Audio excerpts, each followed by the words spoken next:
The grave was already half full of red Tennessee clay when Maeve Threadgill realized she had forgotten how to cry. She stood at the edge of the open earth on the ridge above Hollow Creek, with the October wind coming down off the Cumberland Plateau, the way it always came down in October, dry and thin, and carrying the smell of wood smoke from somebody's fire 2 valleys over. She wore the same black wool coat she had worn to her husband's funeral 19 years ago, and to her mother's funeral 31 years ago, and to her father's funeral 44 years ago. And the coat still fit her, the way certain things fit a woman when she has stopped growing in any direction the world can measure. The pastor was finishing the words.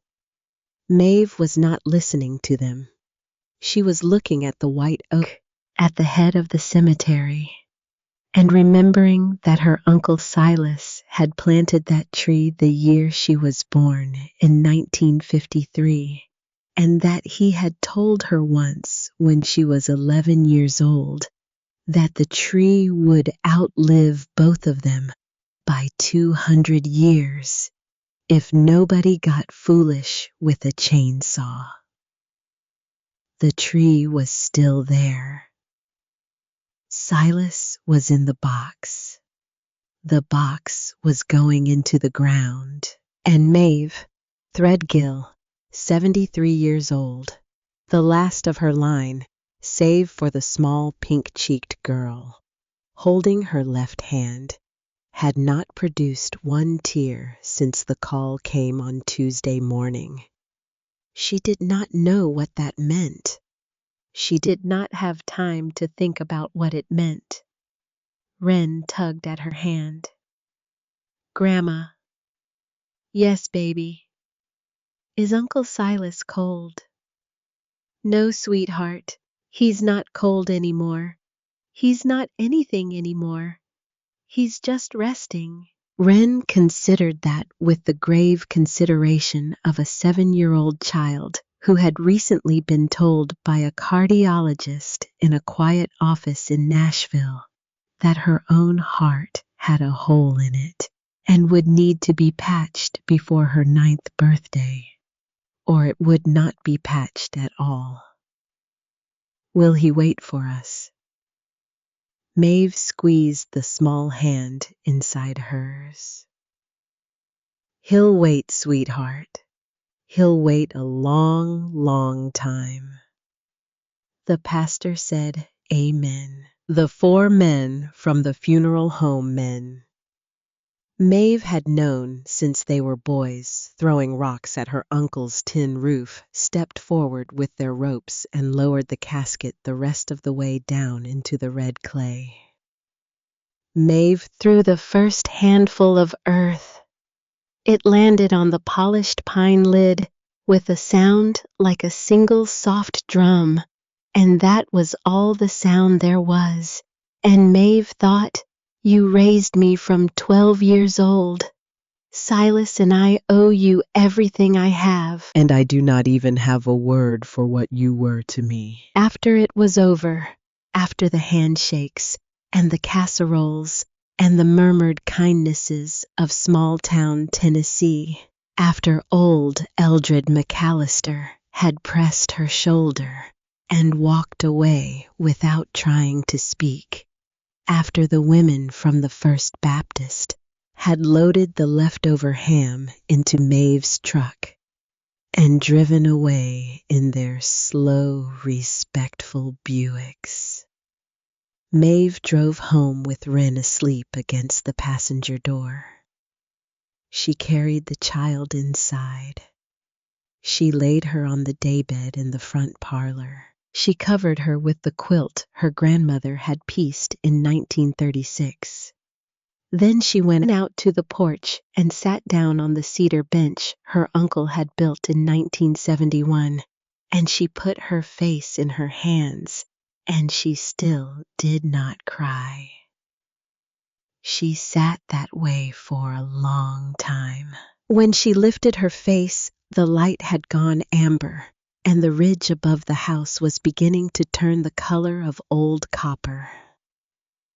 Maeve reached into the deep pocket of her wool coat, where she had put the small things from her uncle's pockets that the funeral home had given her in a plain manila envelope. A pocket knife with a bone handle worn smooth. A roll of green velvet ribbon she did not recognize. 72 cents in change. And a single brass key, dark with oxidation, attached to a folded slip of yellow paper. She unfolded the paper, her uncle's handwriting. Narrow, careful, slanted hard to the right, the way an engineer wrote in 1970. Belvedere, steel plate. Forgive me. Maeve sat on the porch with the paper in her hand and watched the amber light leave the ridge and become the color of a bruise, and then become dark. And she did not say anything out loud, and she did not move. But somewhere in the back of her chest, a small cold knot began to form that she would not have been able to name in that moment if anyone had asked her. It was not grief. Grief she knew. This was something else. This was the feeling of standing at the edge of a room you had walked past every day of your life and realizing for the first time that the door was not in fact locked, and that whatever was inside that room had been waiting for you to put your hand on the knob. The hospital bill came in the morning mail. Maeve set her coffee down on the kitchen counter and opened the envelope and read the top line 3 times before it stopped moving on the page. $340,000. The number did not change. She set the bill face down on the counter. She walked to the window above the sink. She looked out at the long, sloping yard that ran down from the house to the barn at the bottom of the rise, and she looked at the barn, and she did not move for a long minute. Behind her, Wren came padding into the kitchen in pink pajamas. "Grandma, can I have cereal?"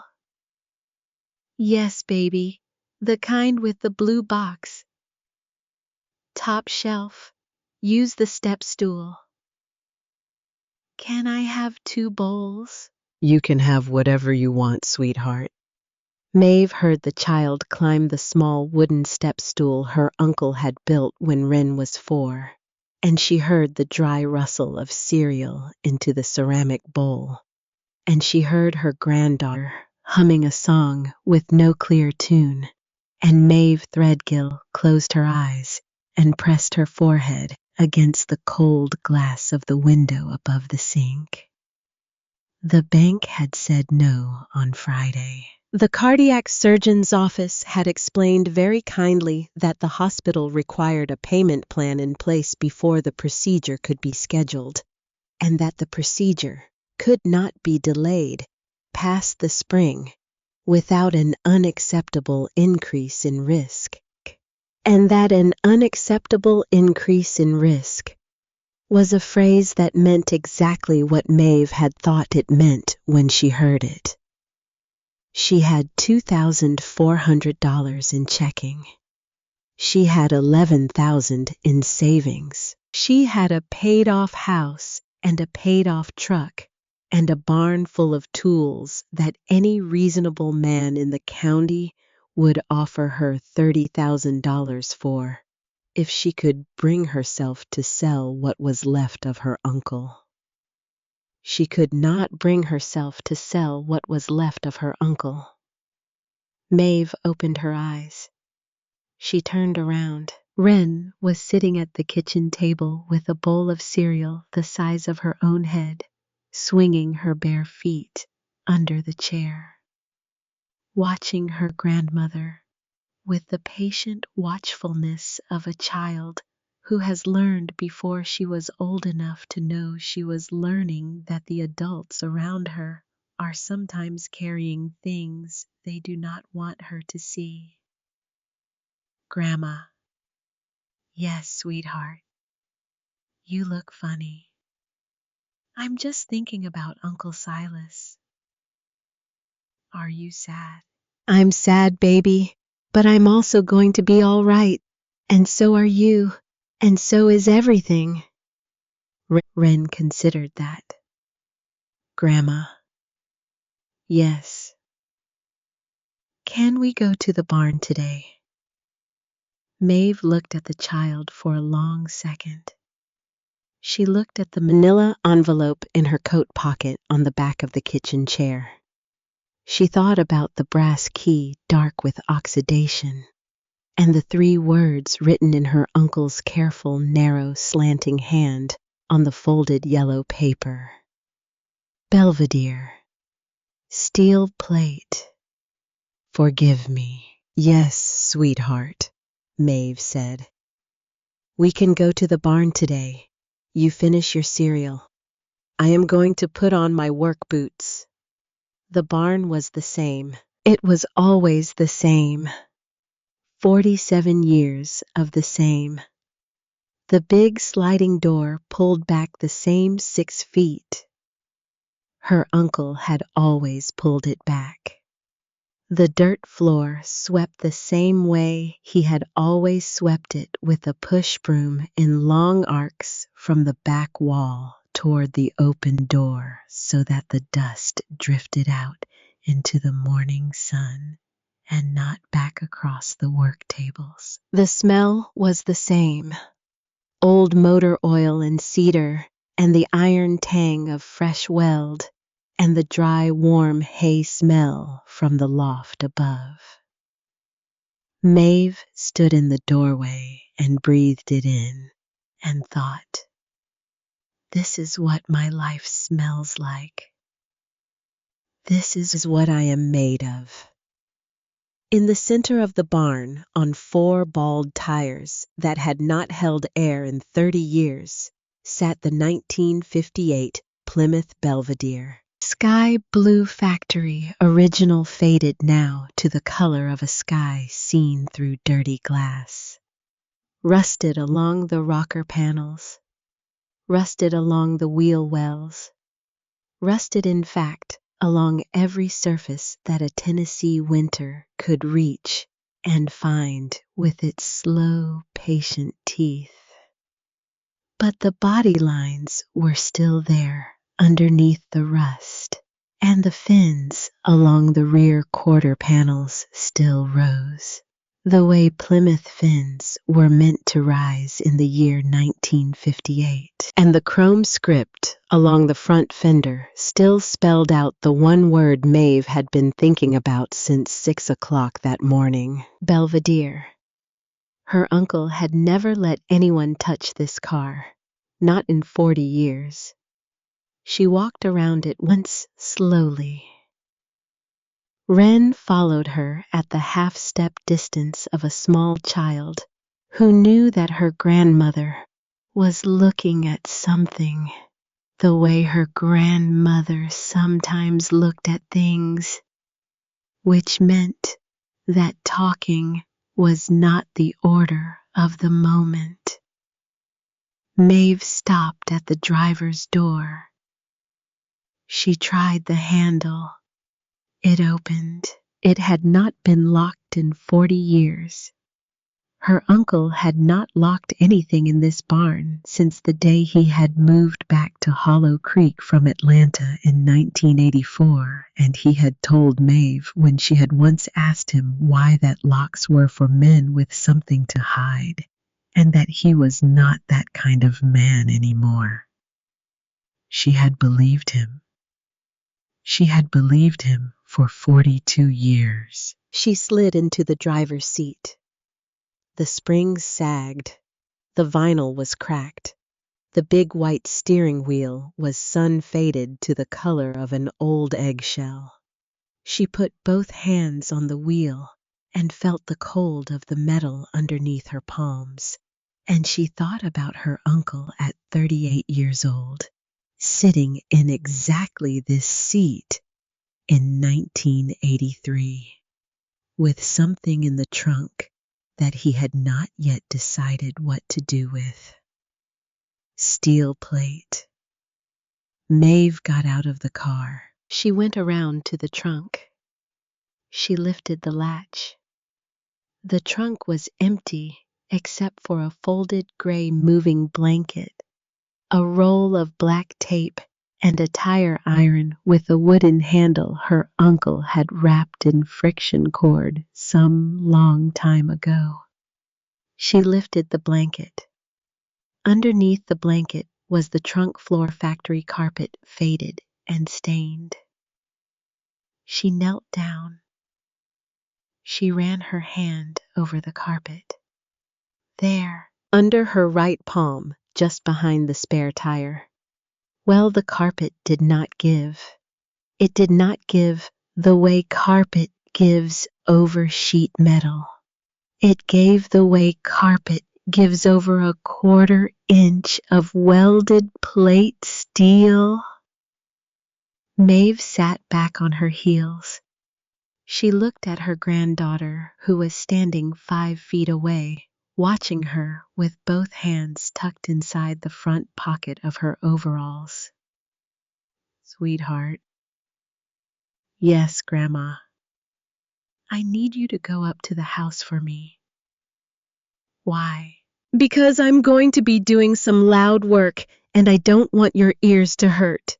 Will you go inside and read me a chapter of your library book, and when I come up for lunch, you can tell me what happened?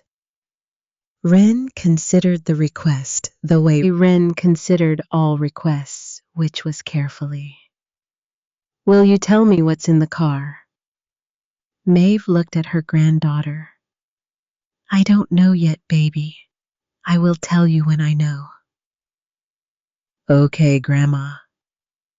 Wren walked out of the barn. Maeve watched her small, straight back disappear up the path between the rhododendrons, and when she could no longer see the pink of her granddaughter's overalls, she stood up and she walked across the barn to her welder, and she pulled on her leather gloves, and she lowered her welding hood over her face, and she got to work.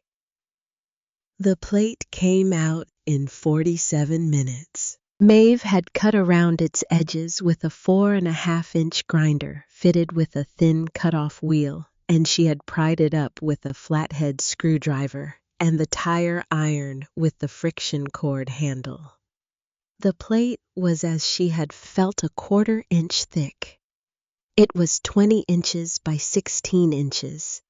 It had been welded down to the trunk floor along all 4 edges with a clean bead of MIG weld that Maeve noted as she lifted the plate free was the work of a man who had known what he was doing and who had not been in a hurry. Underneath the plate was a green olive drab metal box, the kind the United States Army had used to ship rifle ammunition in 1950.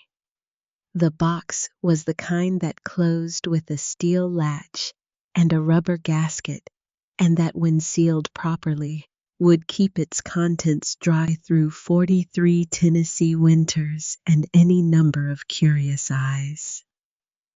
Maeve lifted the box out of the trunk. It was heavier than she had expected. She carried it across the barn to the work table under the south window. She set it down. She removed her welding gloves. She unhooked the steel latch with her thumbnail, and she lifted the lid. For one long second, she did not understand what she was looking at.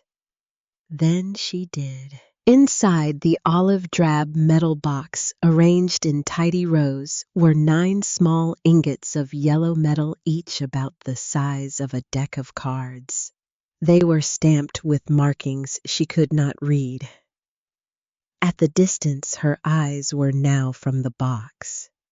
Beside the ingots was a velvet pouch drawn closed with a brown silk cord.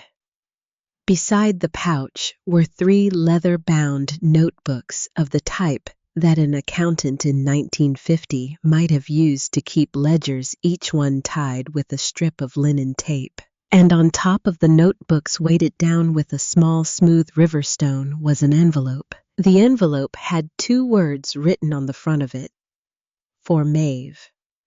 Maeve Threadgill sat down on the work stool in front of the table and did not move for 90 seconds.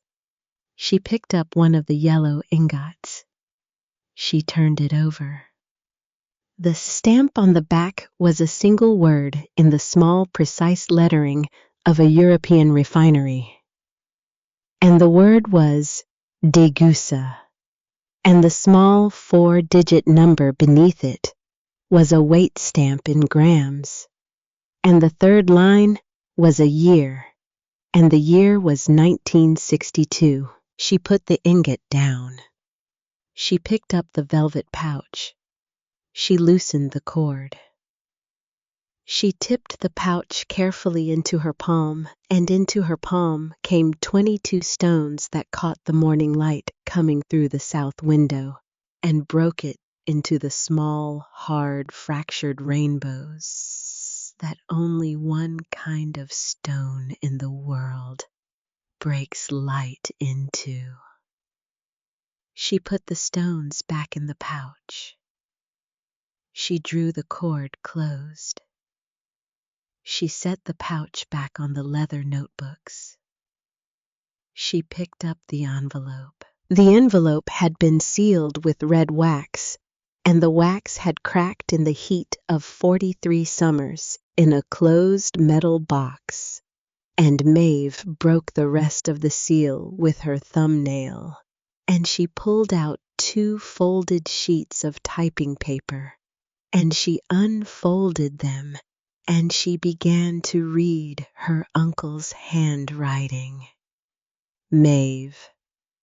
The letter began, "If you are reading this, I am dead, and you have done what I always knew you would do, which is to be patient and observant, and to put your hand on the one thing in this barn that I asked you not to put your hand on, exactly when it became time to put your hand on it. I have loved you like a daughter since the November afternoon. I drove down from Lockheed Marietta in 1965 and picked you up from the trailer where your mother could no longer care for you and carried you across the state line into Tennessee. You were 12 years old. You did not speak for the first 3 months. You have grown into the best welder I have ever trained, and the most stubborn human being I have ever known, and the only person I trust to read what follows." What follows is the truth. In October of 1983, I was on contract to the United States State Department on loan from Lockheed doing signal intelligence work in West Berlin. I was not a spy. I was an engineer who knew radios. The State Department had told me very specifically that I was not to leave the western half of the city under any circumstances, and that I was not to involve myself in operational matters. I broke both of those rules on the night of October 12, 1983. A family was supposed to come across the wall that night with help from people I did not know and was not supposed to ask about. A doctor named Dietrich Ashworth, his wife, and their 2-year-old daughter. The doctor had been quietly preparing for 3 years to leave East Germany, and he had been quietly preparing to bring with him the surviving liquid assets of his family, which had once owned a private bank in Dresden before the war. and which had spent 40 years recovering what it could of those assets through channels I do not pretend to understand. The doctor had sewn most of those assets into the lining of his wife's coat, and into the lining of the child's coat, and into a leather satchel that the doctor carried himself. 12 million Deutschmarks in 1983. 8 million more in stones and gold. Someone on our side of the wall sold them out. I do not know to this day who pulled the trigger that killed Dietrich Ashworth, or who knifed his wife in the alley behind the Reichstag. But I know who paid for both of those things to happen, because I heard him give the order over a radio I was not supposed to be listening to, from a building I was not supposed to be in. His name was Wallace Pendergast. In 1983, he was 31 years old. He was a junior associate at a Knoxville law firm called Holbrook and Vance, and he had been sent to Berlin as the legal courier for a small group of American investors who had been quietly buying access to the Ashworth assets for 2 years, and who had decided on the night of October 12th that paying for the assets was no longer their preferred method of acquisition. I do not know how a junior associate from Knoxville came to be giving operational orders to East German Muscle in 1983.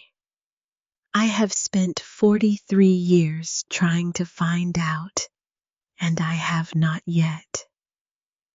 What I know is that I heard his voice, and I heard him say the words, and I heard him give the order, and 10 minutes later, Dietrich Ashworth was dead in a stairwell, and his wife was dead in an alley, and a 2-year-old child was walking alone through the dark in an overcoat lined with 8 million Deutschmarks. I was the one who found her, Maeve. I picked her up. She did not cry. She put her small, cold hand on my beard, and she said one word in German, which was Mama, and I said the only words of German I knew, which were sleep, child. And I wrapped her inside my own coat, and I walked her across Checkpoint Charlie at 4 o'clock in the morning of October 13, 1983, with the help of a young cultural attaché named Ezra Bramwell, who is the only other living person who knows what I did that night. I gave her to an American family in Atlanta through Bramwell's network on October 17th. The family was good. They renamed her Greta.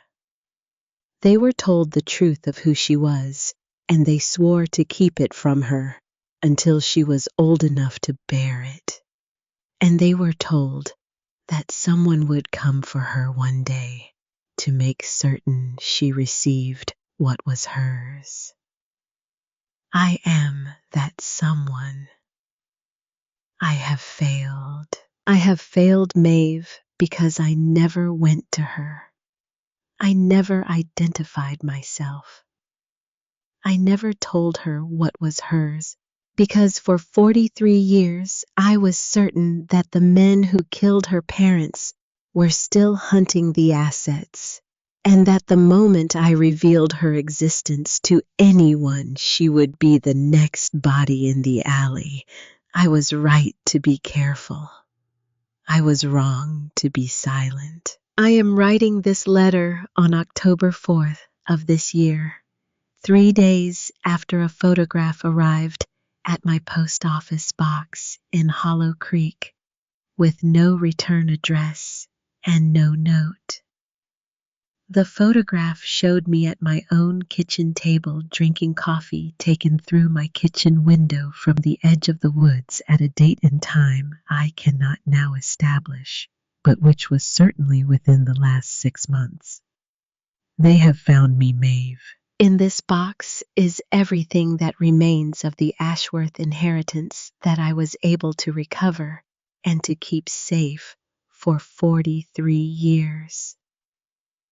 The gold is real. The stones are real. The ledgers contain a full accounting of every transaction and every name, including the names of the 7 American investors who paid for the Berlin operation, of whom Wallace Pendergast was the youngest, and is, to my best knowledge, the last one still alive and still in possession of the kind of power that can reach into a hospital and harm a small child. Greta Ashworth Doyle lives in Asheville, North Carolina. She is 45 years old. She teaches the violin. Her adoptive mother, before she died, gave her one black and white photograph that I had asked be kept for her of me carrying her across Checkpoint Charlie. Greta has known since she was 19 that the story of her origins was not the story she had been told. She has not known what the true story was. She has been waiting, Maeve, for someone to come and tell her. You are someone. You will know what to do. Find Ezra Bramwell first. He lives in Oak Ridge on a small road called Hemlock Bend, at the top of a hill above the Clinch River. He will tell you what he can. Forgive me, Maeve. I loved you. Silas. Maeve Threadgill folded the letter. She put it back inside the envelope. She set the envelope back on top of the leather ledgers in the olive drab box. She closed the lid. She latched the lid. She put both hands flat on top of the box, and she lowered her forehead to the cool steel of the lid. And for the first time since the phone had rung in her kitchen on Tuesday morning, Maeve Threadgill cried.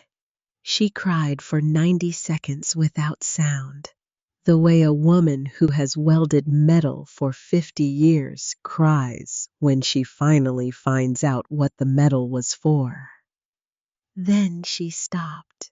She wiped her face with the back of her welding glove. She picked up the box and she carried it through the barn and up the path between the rhododendrons and into her kitchen, where her granddaughter was sitting at the table in pink pajamas, reading aloud in her high, clear 7-year-old voice the story of a small girl who had once been very brave.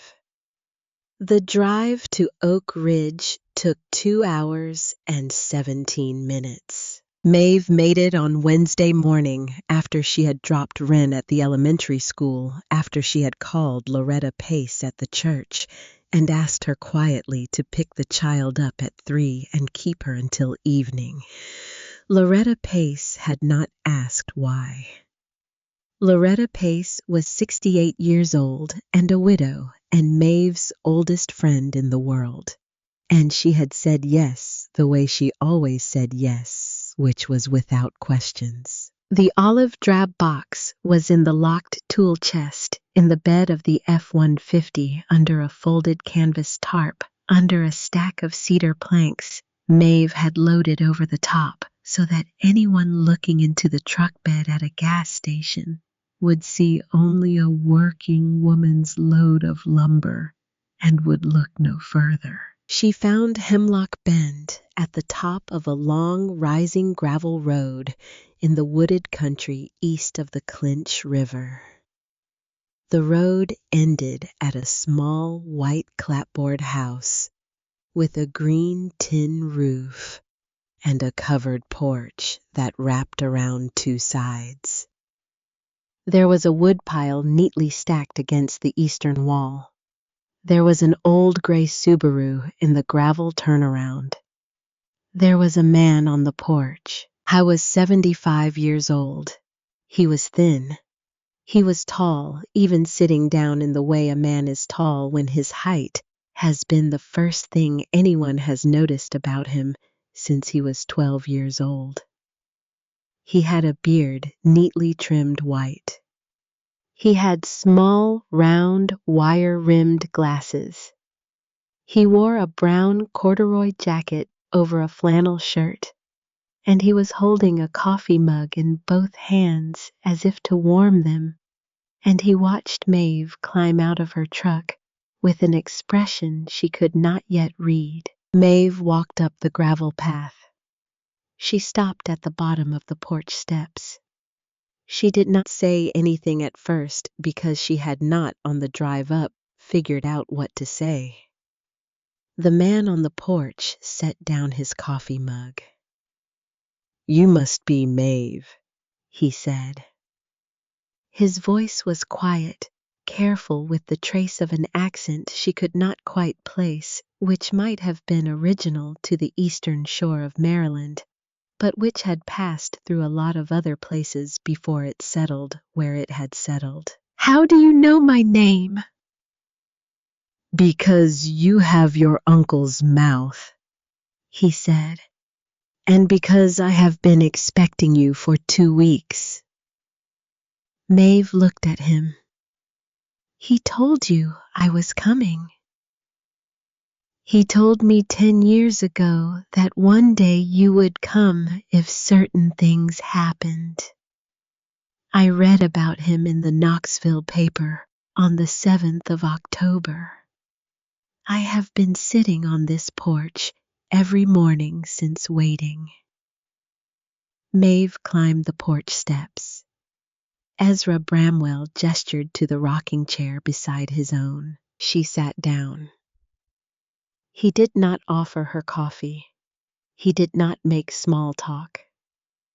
He let the silence sit between them on the porch for a long minute while the wind came up off the Clinch River and moved the dry October leaves around in the gravel turnaround below the house. Then he turned his head and he looked at her with eyes that were the pale, washed-out gray of a man who had once seen a thing in the city of Berlin that he had not forgotten in 43 years. "How much did he tell you in the letter?" Ezra Bramwell said. "He told me a name." "Whose name?" "Wallace Pendergast." Ezra Bramwell closed his eyes. He kept them closed for a long second. Then he opened them and he picked up his coffee mug and he took a slow sip and he set the mug down again and he said, "Then I will tell you the rest." He told her the rest.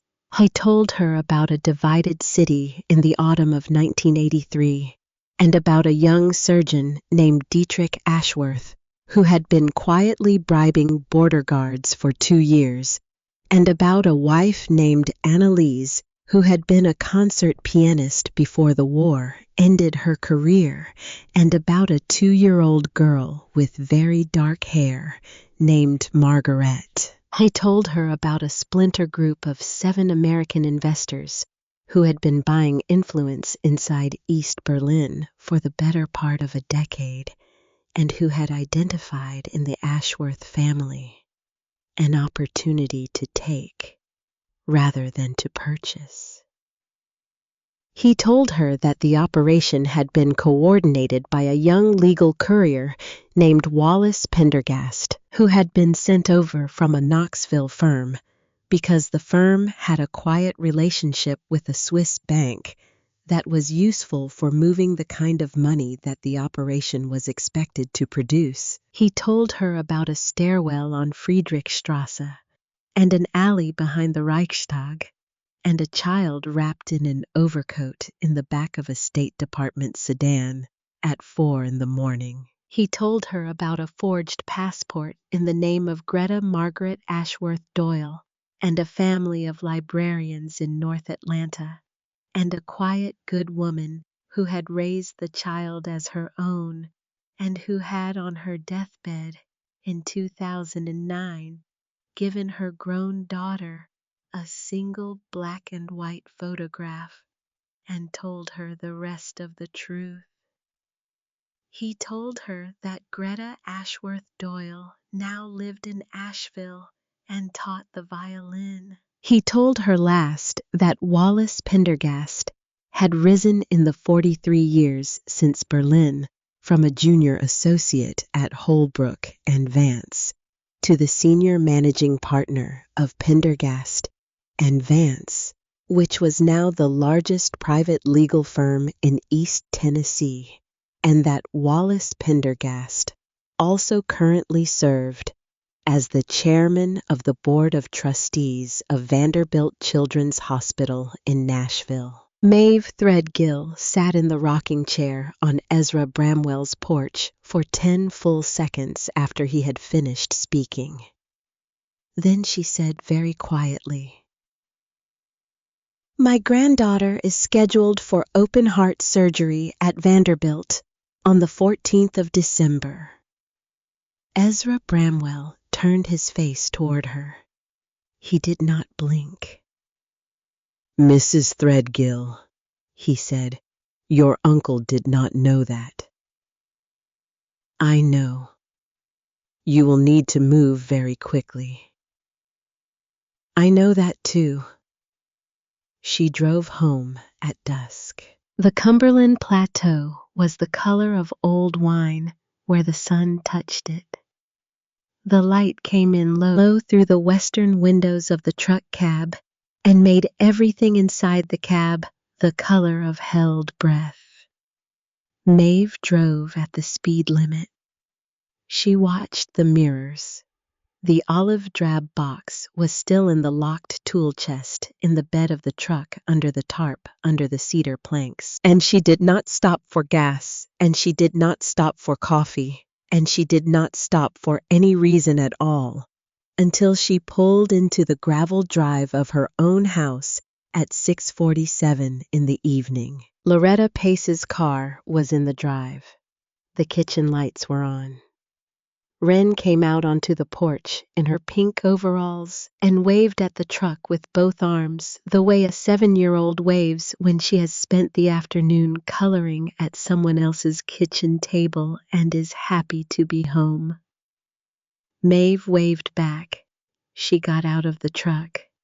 She walked toward the porch. She had taken 7 steps when the headlights came up the road behind her. She turned around. A black SUV, late model, tinted windows. The kind of vehicle nobody in Hollow Creek owned, and nobody from Hollow Creek had ever driven slowed at her mailbox. It turned into her drive. It rolled past her truck slowly, and it stopped beside her, and the driver's window came down. The man inside was 74 years old. He had the kind of clean, handsome, aging face that men who had spent their lives in courtrooms grew into around their 60th birthdays.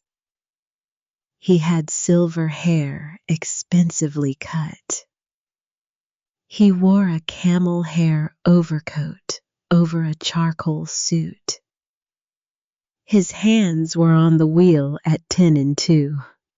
He smiled at Maeve Threadgill the way a man smiles when he has been smiling that exact smile for 45 years and has yet to encounter the situation in which it did not produce the result he was looking for. "Mrs. Threadgill," he said.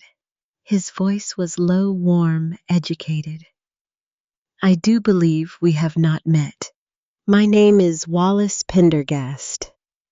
I was a friend of your late uncle's many years ago, back when we both lived briefly in the same city overseas.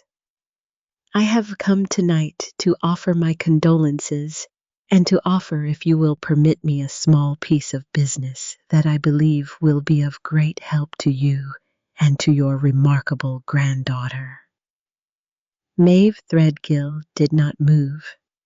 She did not blink. Behind her on the porch, her 7-year-old granddaughter was waving with both hands in the warm yellow light of the open kitchen door, and inside the locked tool chest in the bed of the F-150. 6 feet to Maeve's left sat the entire surviving inheritance of the family.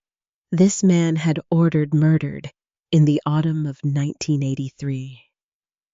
Maeve took one slow breath. She smiled the small, careful smile of a woman who had welded steel for 50 years and who knew exactly the temperature at which a thing began to bend. "Mr. Pendergast," she said, "please come up to the porch. I'll put on the coffee." Behind Wallace Pendergast in the gravel drive, the headlights of a second black SUV came around the curve of the county road and turned slowly toward the house. Inside the kitchen, on the back of a wooden chair, Maeve's wool coat hung with the manila envelope in its deep right pocket, and inside the envelope was a folded yellow paper that said in her uncle's careful, narrow, slanting hand 3 words she had not yet finished understanding: Belvedere, steel plate, forgive me. The light went out of the western sky. Wallace Pendergast smiled and opened the door of the SUV and stepped out onto the gravel of Maeve Threadgill's drive, and the cold knot that had begun to form in Maeve's chest on the porch on Sunday evening finished forming, and she finally knew its name. The name of it was war. Wallace Pendergast drank his coffee black. He sat at Maeve Threadgill's kitchen table with both hands wrapped around the mug she had given him, which was a plain white ceramic mug with a small chip in the rim, and he looked at the chip the way a man looks at the small, honest imperfections of a life he is preparing to negotiate the price of. He had taken off his camel hair overcoat. He had folded it over the back of the chair beside him. Underneath the overcoat, he wore the kind of charcoal suit a man wore to a closing on a building he intended to tear down. Wren had gone to bed. Loretta Pace had gone home after one slow look at the man in the camel hair overcoat, and a slower look at Maeve, and a single squeeze of Maeve's hand at the door that had said, without using any words, "You call me if you need me, and I do not care what hour it is." The kitchen was very quiet.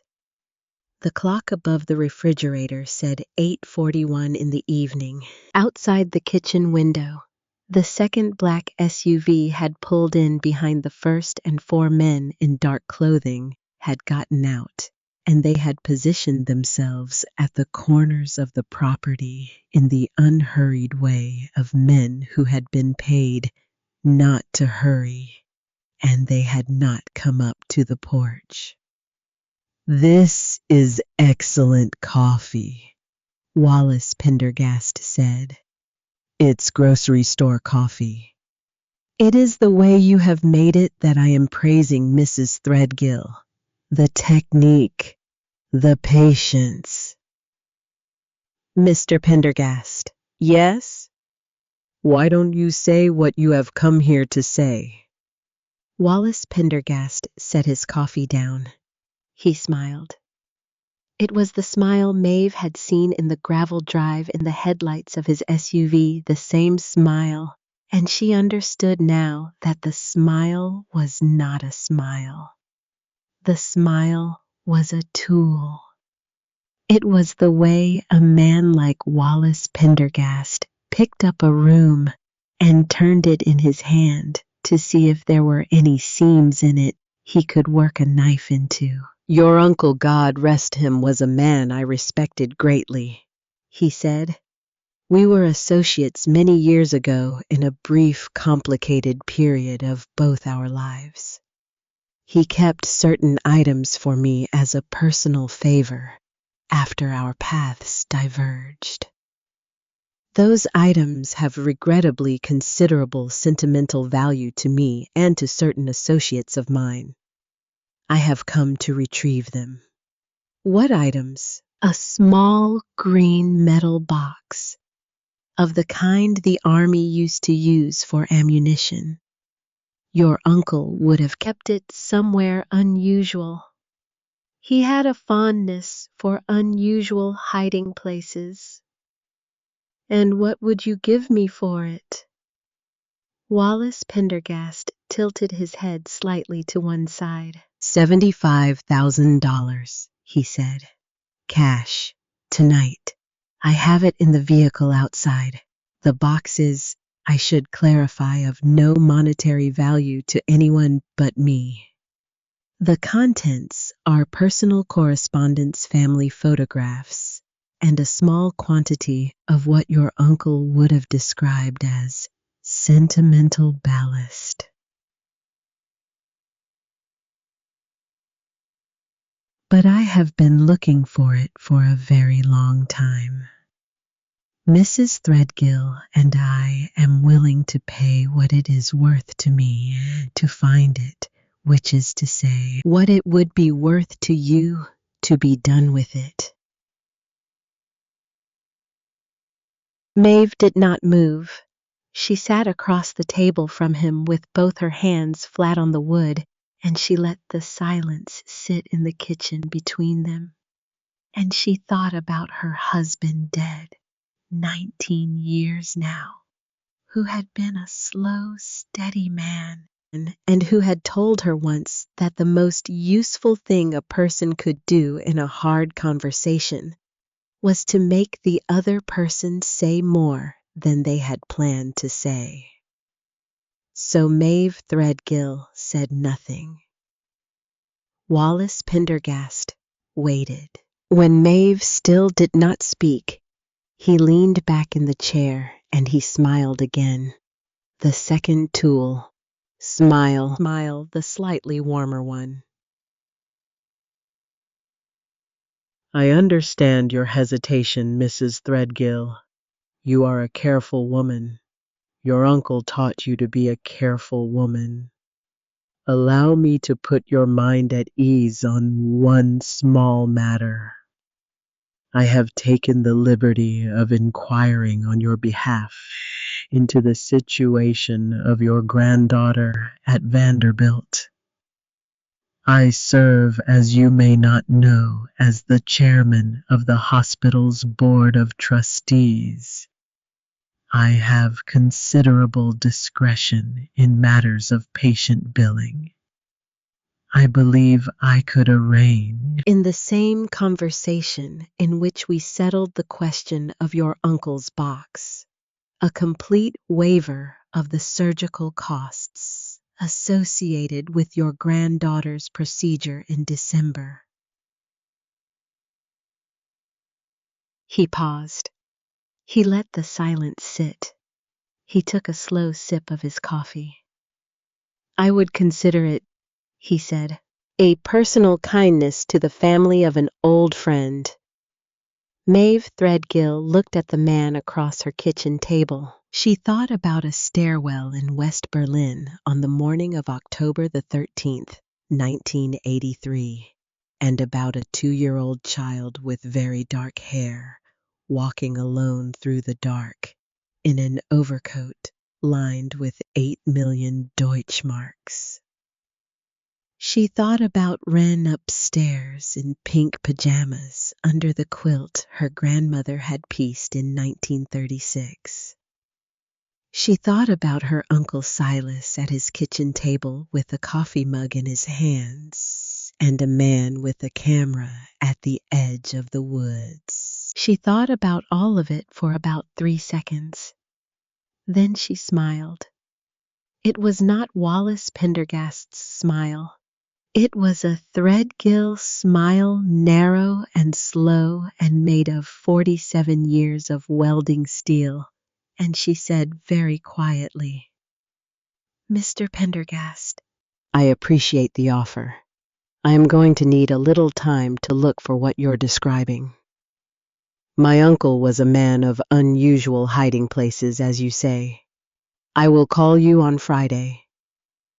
Wallace Pendergast watched her face for one full second. He found whatever he was looking for in it because he nodded once, and he stood up, and he picked up his camel hair overcoat, and he folded it carefully over his arm. "Friday," he said.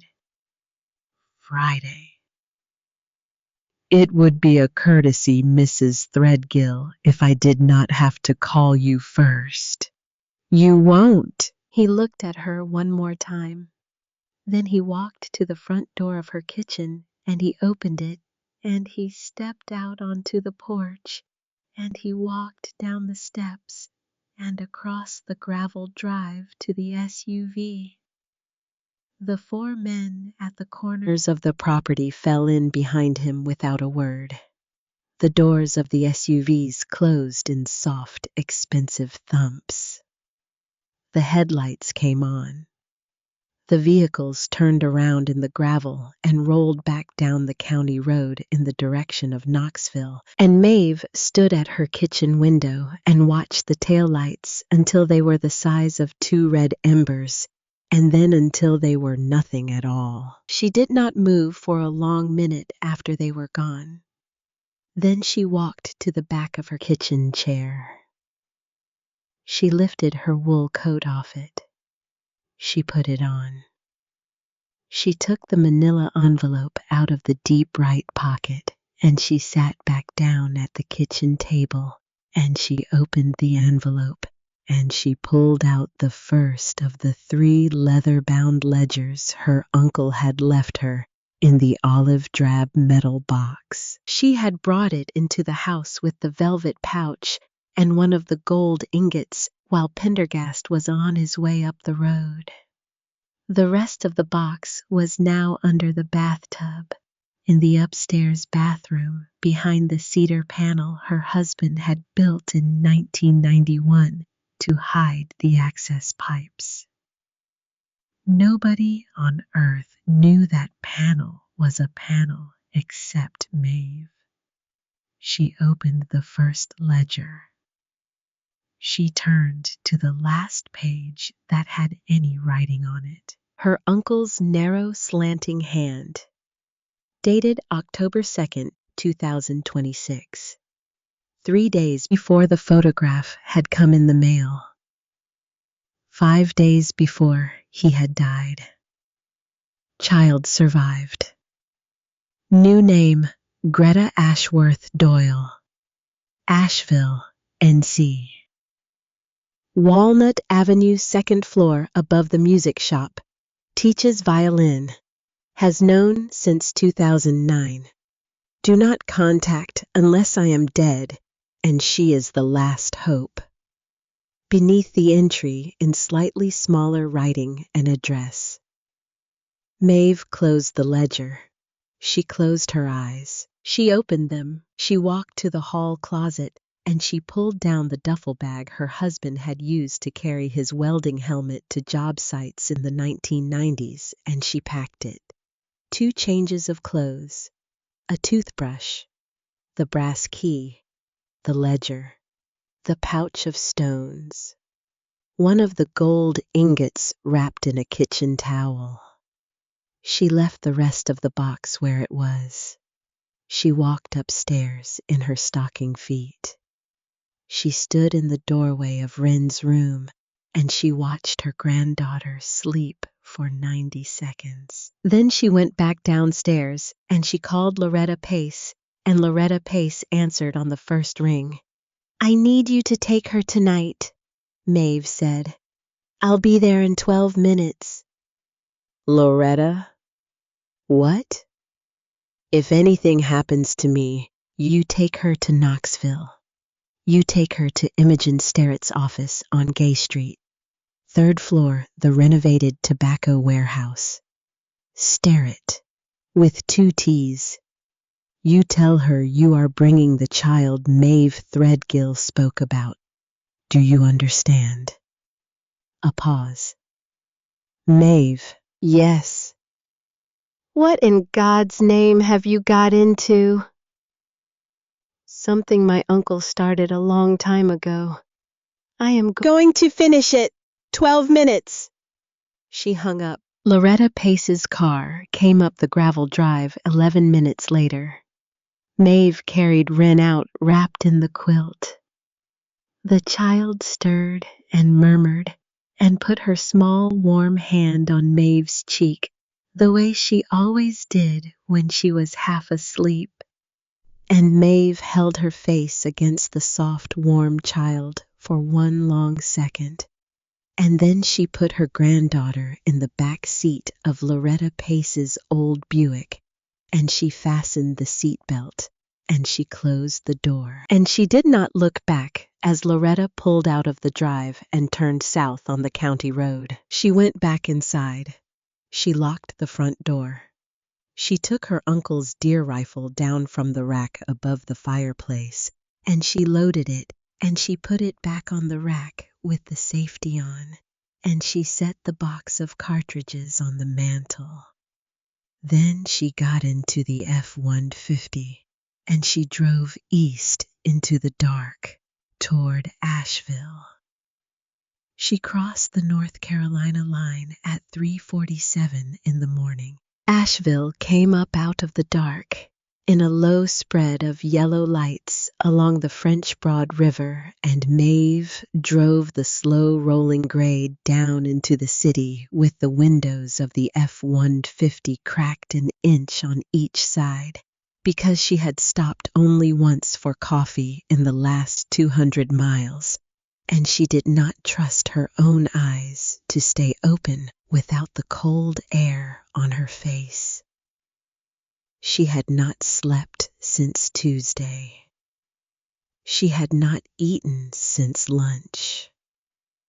She did not feel hungry, and she did not feel sleepy. She felt the way a piece of steel feels after the welder has set the bead and the heat has nowhere left to go but inward. Walnut Avenue ran 2 blocks east of the old downtown.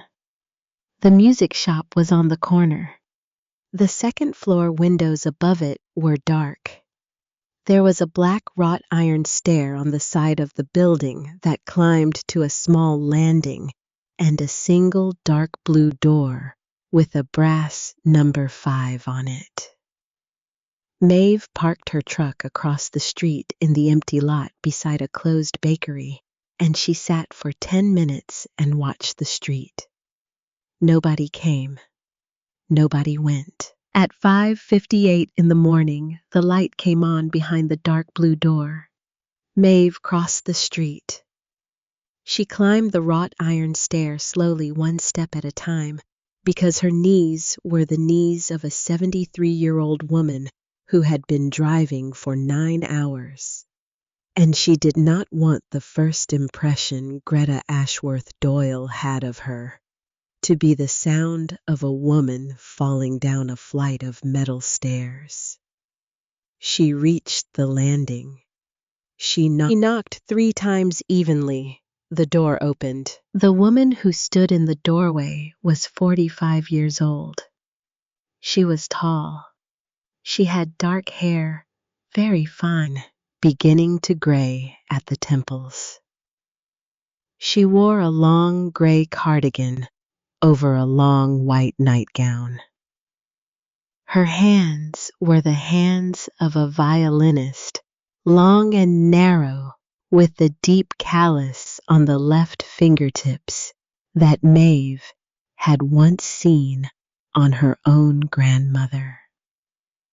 The woman's face was perfectly composed, the composed face of a person who had been expecting a knock for a long time, without knowing what the knock would be about. She looked at Maeve. Maeve looked at her. The woman did not ask who Maeve was. She stepped back from the door. "Come in," she said. "I will make us tea." The studio above the music shop smelled of beeswax and old varnish, and the dry, warm paper of sheet music. There was a small, upright piano against the west wall lid propped open. There was a single armchair under the eastern window. There was a low bookshelf packed with scores. There was a kettle on a hot plate, and the woman walked across the studio to the kettle, and she turned it on, and her hands, Maeve noticed, were perfectly steady. The woman did not turn around to face her until she had put the tea in 2 mugs. "My adoptive mother died in 2009, she said. "Pancreatic cancer. She was a librarian in North Atlanta, and she raised me alone. And 3 days before she died, she gave me a small wooden box, and she told me I was old enough now to know what was in it." She turned around. "I have known since I was 19 years old, Mrs. Threadgill, that the story I had been told about my parents was not the story of my parents. I have not known what the true story was. I have been waiting 26 years for someone to come and tell me. Please, sit down." Maeve sat down on the armchair under the eastern window. Greta sat in a wooden chair across from her, with both hands wrapped around her own mug of tea. The morning light had begun to come through the eastern window. It laid a thin gold line across the floor between them. Maeve told her. She told it the way her uncle had written it. The autumn of 1983. A surgeon named Dietrich Ashworth and his wife Annalise and a 2-year-old daughter named Margaret. A splinter group of 7 American investors and a young legal courier from Knoxville named Wallace Pendergast. A stairwell on Friedrichstrasse. An alley behind the Reichstag. A child wrapped in an overcoat in the back of a State Department sedan at 4 in the morning. A young cultural attaché named Ezra Bramwell, who had been called at home in the middle of the night and had agreed on no notice to make a passport and a name and a family appear inside 48 hours. Greta listened. She did not interrupt. She did not weep. When Maeve finished, Greta Ashworth Doyle sat very still for a long minute with her hands wrapped around the cooling mug of tea. And then she stood up and she walked across the studio to the bookshelf, and she pulled out a small wooden box from the back of the lowest shelf. She brought the box back. She set it on the small table between them. She opened it. She lifted out a single photograph, black and white, very small. She turned it over and held it out. Maeve took it. The photograph showed a man in a heavy dark overcoat, mid-30s, dark hair, narrow face, holding a small bundle wrapped against the cold. The man was not looking at the camera. He was looking down at the bundle. Even at 43 years remove, Maeve knew the jaw. She knew the line of the eyebrow. She knew the careful, narrow set of the mouth that had said, on a porch on the Cumberland Plateau in the autumn of 1990, "You are going to be a welder, Maeve, because welding is the closest thing in this world to making something out of nothing." It was her uncle. The bundle in his arms was Greta. Maeve handed the photograph back. she said very quietly. He never came for you. I understand why. He was afraid for you. I know. Greta put the photograph back in the box. She closed the lid. She did not put the box back on the shelf. She held it on her lap with both hands, the way a woman holds a thing she has been waiting 43 years to be allowed to hold openly. Mrs. Threadgill? Yes. Wallace Pendergast came to your house last night. Yes. He will not give you until Friday. I know. What do you need from me? Maeve took a slow breath. I need you to come to Knoxville with me this morning. There is a woman there I trust. She is a lawyer. She has been waiting almost as long as you have in her own way. Between the three of us, I think we can finish what my uncle started. I think we can do it cleanly. I think we can do it in such a way that what is yours becomes yours, and what is mine stays mine. And the man who killed your father and mother does not see another sunrise outside the walls of a federal prison. Greta Ashworth Doyle looked at her for a long moment. Then she stood up. I will pack a bag, she said. 5 minutes. It was 4 minutes. She came out of the bedroom of the studio with a small leather valise, the kind a woman packs when she does not know if she is going to be gone for one night or for the rest of her life. She wore a dark blue coat. She carried the wooden box under her arm. She locked the studio door behind her. She followed Maeve down the wrought iron stair to the street. They did not speak on the drive to Knoxville. There was nothing left to say that had not been said, and there was a great deal left to do that had not yet been done, and both women understood in the way two strangers can sometimes understand a thing perfectly in the first hour of knowing each other, that words had a job to do later, and that the job of the moment was to be still and to drive west. The morning sun came up over their right shoulders. They reached Knoxville at 23 minutes past 9. The third floor of the renovated tobacco warehouse on Gay Street had original heart pine floors and exposed brick, and a wall of east-facing windows that looked down on the Tennessee River. The hand-painted lettering on the glass of the office door said, Whitlock Sterrett, Attorneys at Law, Essex, 1989. The woman who opened the door was 68 years old. She was 5 feet 2 inches tall in low heels. She was white-haired in the careful, expensive way of a woman who had stopped coloring it at 55 and had never regretted the choice.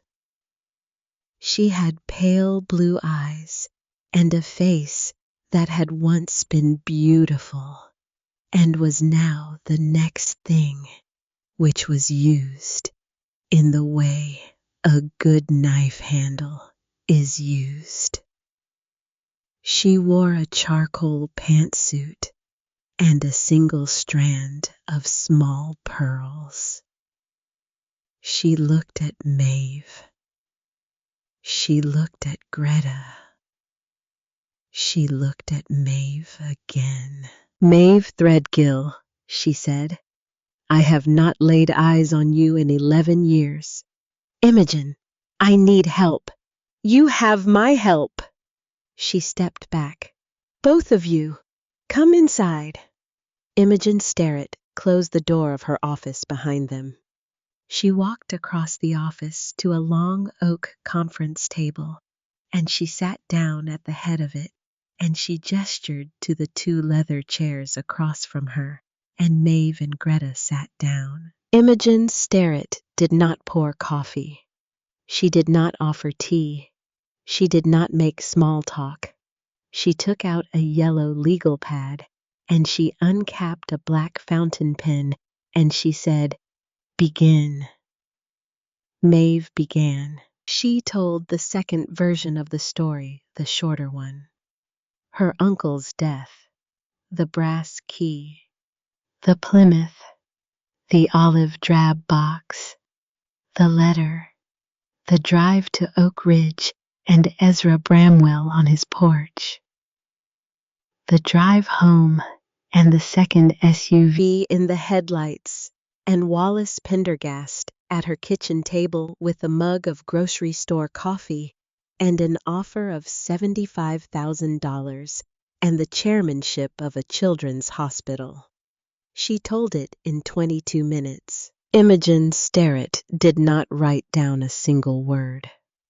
She listened with her hands folded together on the yellow pad and her pale blue eyes on Maeve's face.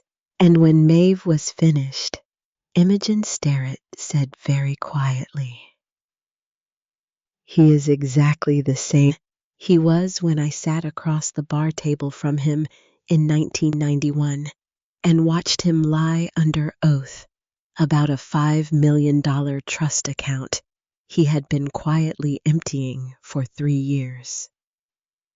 You took his license. I took it for 9 months. The bar restored it. The bar always restores them. The bar is a kind organization in that way." Imogen: "Yes. He has my granddaughter scheduled for open heart surgery in his hospital in December." Imogen Sterrett looked at her for one long second. Then she stood up. She walked to her office window. She put her hands behind her back. She looked down at the slow brown water of the Tennessee River through the wavy glass of the original 1903 panes, and she did not speak for 40 seconds. And when she turned around, her face had a different quality than it had had a minute earlier, in the way the face of a woman who has finally been given the assignment she has been waiting 35 years for has a different quality than the face she wore the day before. "We are not going to the FBI," she said. "Why?" "Because Wallace Pendergast has friends in the Knoxville field office. I have known about 2 of them for 11 years. I do not know how many others he has, and I am not willing to bet a 7-year-old child's life on the answer to that question. We are going to do this ourselves. We are going to do it cleanly. We are going to do it in such a way that when the federal government arrives at the end, the only thing they will have left to do is sign the paperwork." "We are going to call Margaret Truitt." "Who is Margaret Truitt?" "Maggie was my roommate at Vanderbilt Law in 1979. She is now the United States Attorney for the Eastern District of Tennessee. She has been quietly looking at Wallace Pendergast for 14 months for reasons that have nothing to do with Berlin, and she will be very interested in the fact that the missing piece of the puzzle she has been trying to assemble for the last 14 months has just walked into my office at 23 minutes past 9 on a Wednesday morning." Imogen Sterrett picked up the phone on her desk. She dialed a number from memory. She spoke for 90 seconds in the dry, careful voice she had used in deposition rooms for 42 years, and then she hung up. She turned to Maeve. "She will see us at 1 o'clock. The meeting with Margaret Truitt took place in a small, windowless conference room on the 7th floor of the Federal Building, 2 blocks west of the river. Margaret Truitt was 68 years old, the same age as Imogen, in the way that some friendships are the same age as each other. She was a tall, thin woman with very short, steel-gray hair and the careful, precise speech of a person who had spent 28 years in courtrooms where every word she said had been transcribed and read back. She listened to Maeve for 40 minutes. She did not interrupt. When Maeve was done, Margaret Truitt said, "Mrs. Threadgill, I want you to understand something. If you walk out of this room and never call me again, you have done nothing wrong. The federal government is not going to require you to take a single additional step. We have enough with what you have told me today and with what you have brought me in the form of the ledger and the photograph to begin a grand jury proceeding by the end of the month.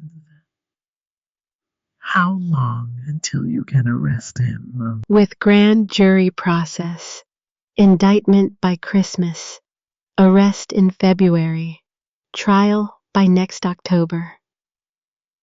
My granddaughter has surgery in December. Margaret Truitt looked at her for a long moment. "Yes," she said, "I understand. He came to my house last night, Maggie. He sat at my kitchen table. He offered me $75,000 and a surgery waiver. He said he would call me on Friday. He will not call. He will come. He will come with men, and he will come for the box, and he will not leave my house without one of us under the ground." Imogen Sterrett nodded once. Margaret Truitt looked at the legal pad in front of her. "Tell me what you propose," she said.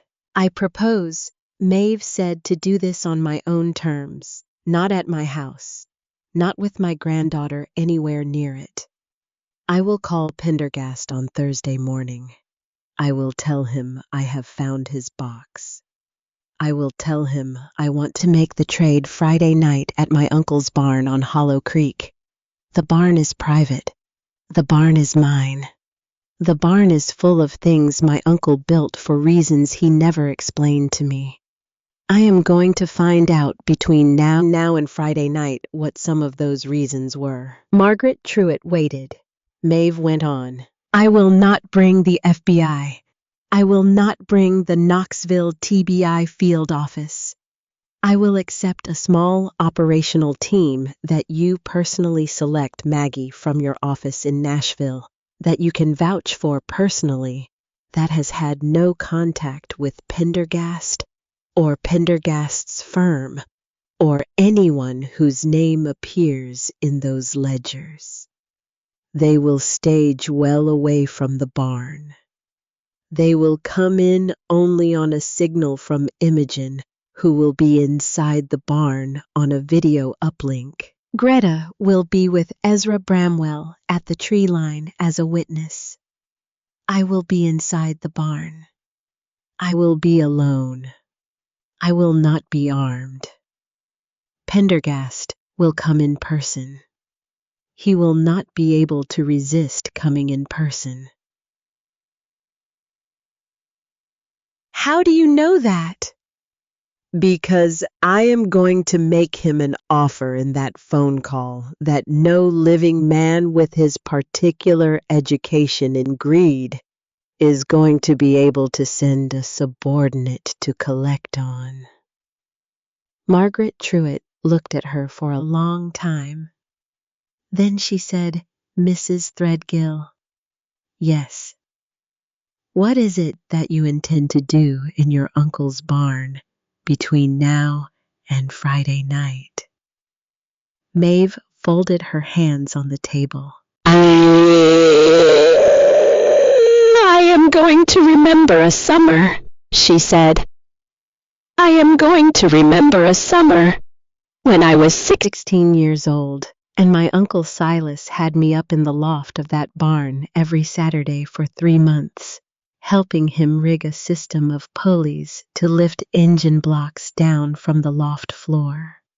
I did not understand at the time why a man who only ever lifted one engine block a year needed a pulley system that could drop 400 pounds of steel through the air on a single trigger. I think I understand now. She turned to Imogen Sterrett. Did my uncle ever speak to you about that barn?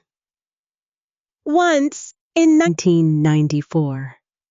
He told me he had built it as a place where if a certain kind of man ever came up the road, that man would not come back down the road. I thought at the time that he was telling me a country joke. I have thought about it differently since I sat down at this table this morning. He was not joking. No, Imogen said. I do not believe he was. Margaret Truitt closed her legal pad. I will give you 4 people, she said. TBI agents from Nashville, vetted by me personally. I will hold them 90 minutes north of Hollow Creek on Friday night in 2 unmarked vehicles on a single radio channel. They will come in on Imogen's word. They will not come in a minute earlier, and they will not come in a minute later. Do you understand what you are asking me for? I understand. You will be alone in the barn with Wallace Pendergast and whatever men he brings for at least the first 10 to 15 minutes of the encounter. There will be no police in that building. There will be no federal officer in that building. There will be no badge of any kind in that building until those men come down out of the trees. Do you understand? I understand. There is one other thing. What? I have not told you yet who Wallace Pendergast hired to do the actual work in Berlin in 1983, because I did not know until 90 seconds ago that you and I were going to be in the same room having this conversation. Margaret Truitt opened her briefcase. She took out a single black and white photograph, 8 inches by 10, slightly grainy, the kind of photograph that came out of a surveillance file from a long way back. She slid it across the table to Maeve. The man in the photograph was somewhere in his mid-30s. He was bald in the clean, particular way of a man who shaved his own head every morning. He had a long, narrow face and pale eyes and the kind of mouth that did not need to smile in order to communicate exactly what it intended. His name then was Klaus Vossler, Margaret Truitt said. He was a senior operations officer in the East German State Security Service. He left East Berlin in November of 1989. 3 days after the wall came down in a car he had stolen from a senior party official.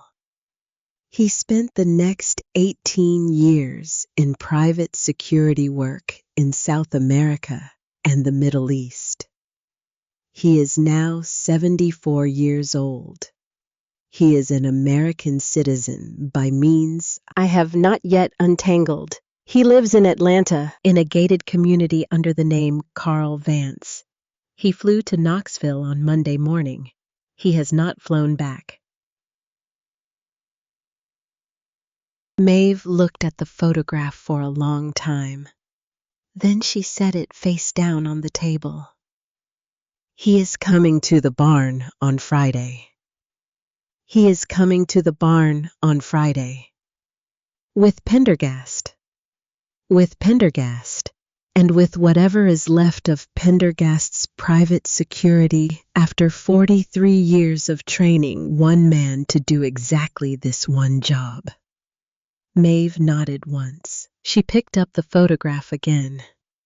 She looked at the face of the man who on a night in October of 1983 had stood in a stairwell on Friedrichstrasse and had cut Anneliese Ashworth's husband's throat and had then walked the 400 yards to an alley behind the Reichstag and had finished the wife and would have finished the child if Silas Threadgill had not come around the corner of that alley 1 minute earlier with a radio in his hand he had not been supposed to be carrying. Maeve folded the photograph in half.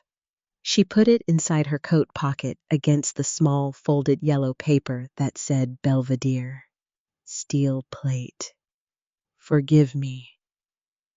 Maggie. Yes. Friday night, 8 o'clock. The barn at Hollow Creek.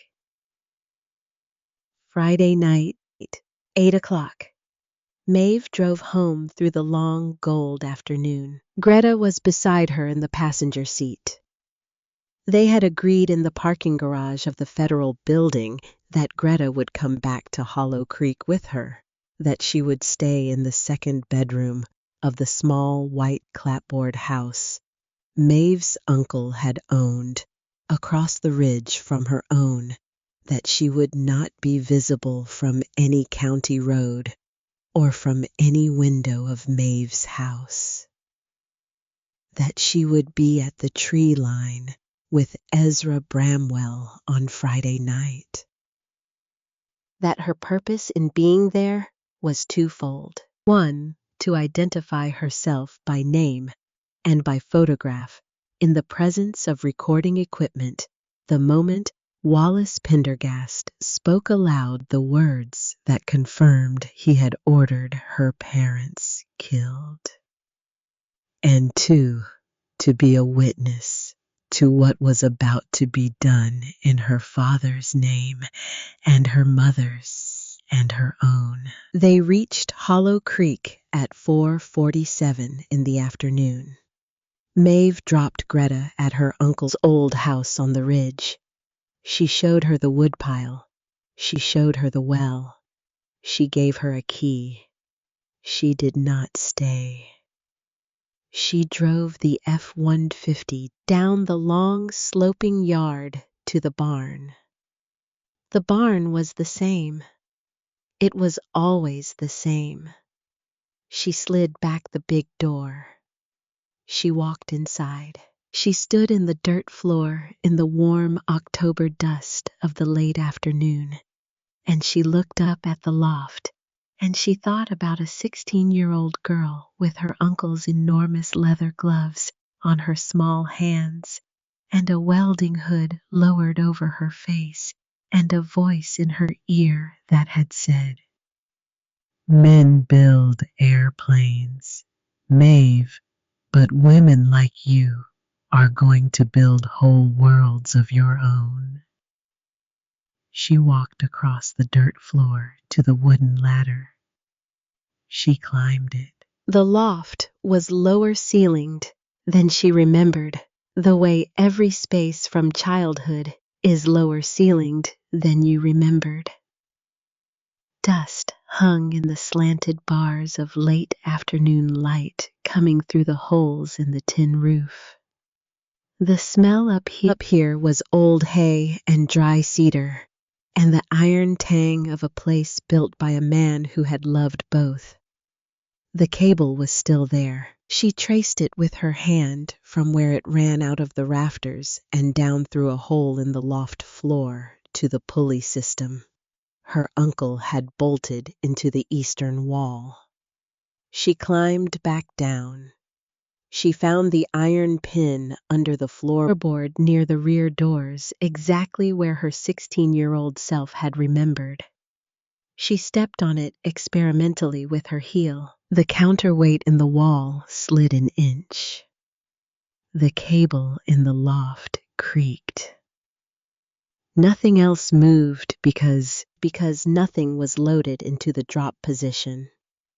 The mechanism worked. She walked back to the rear of the barn.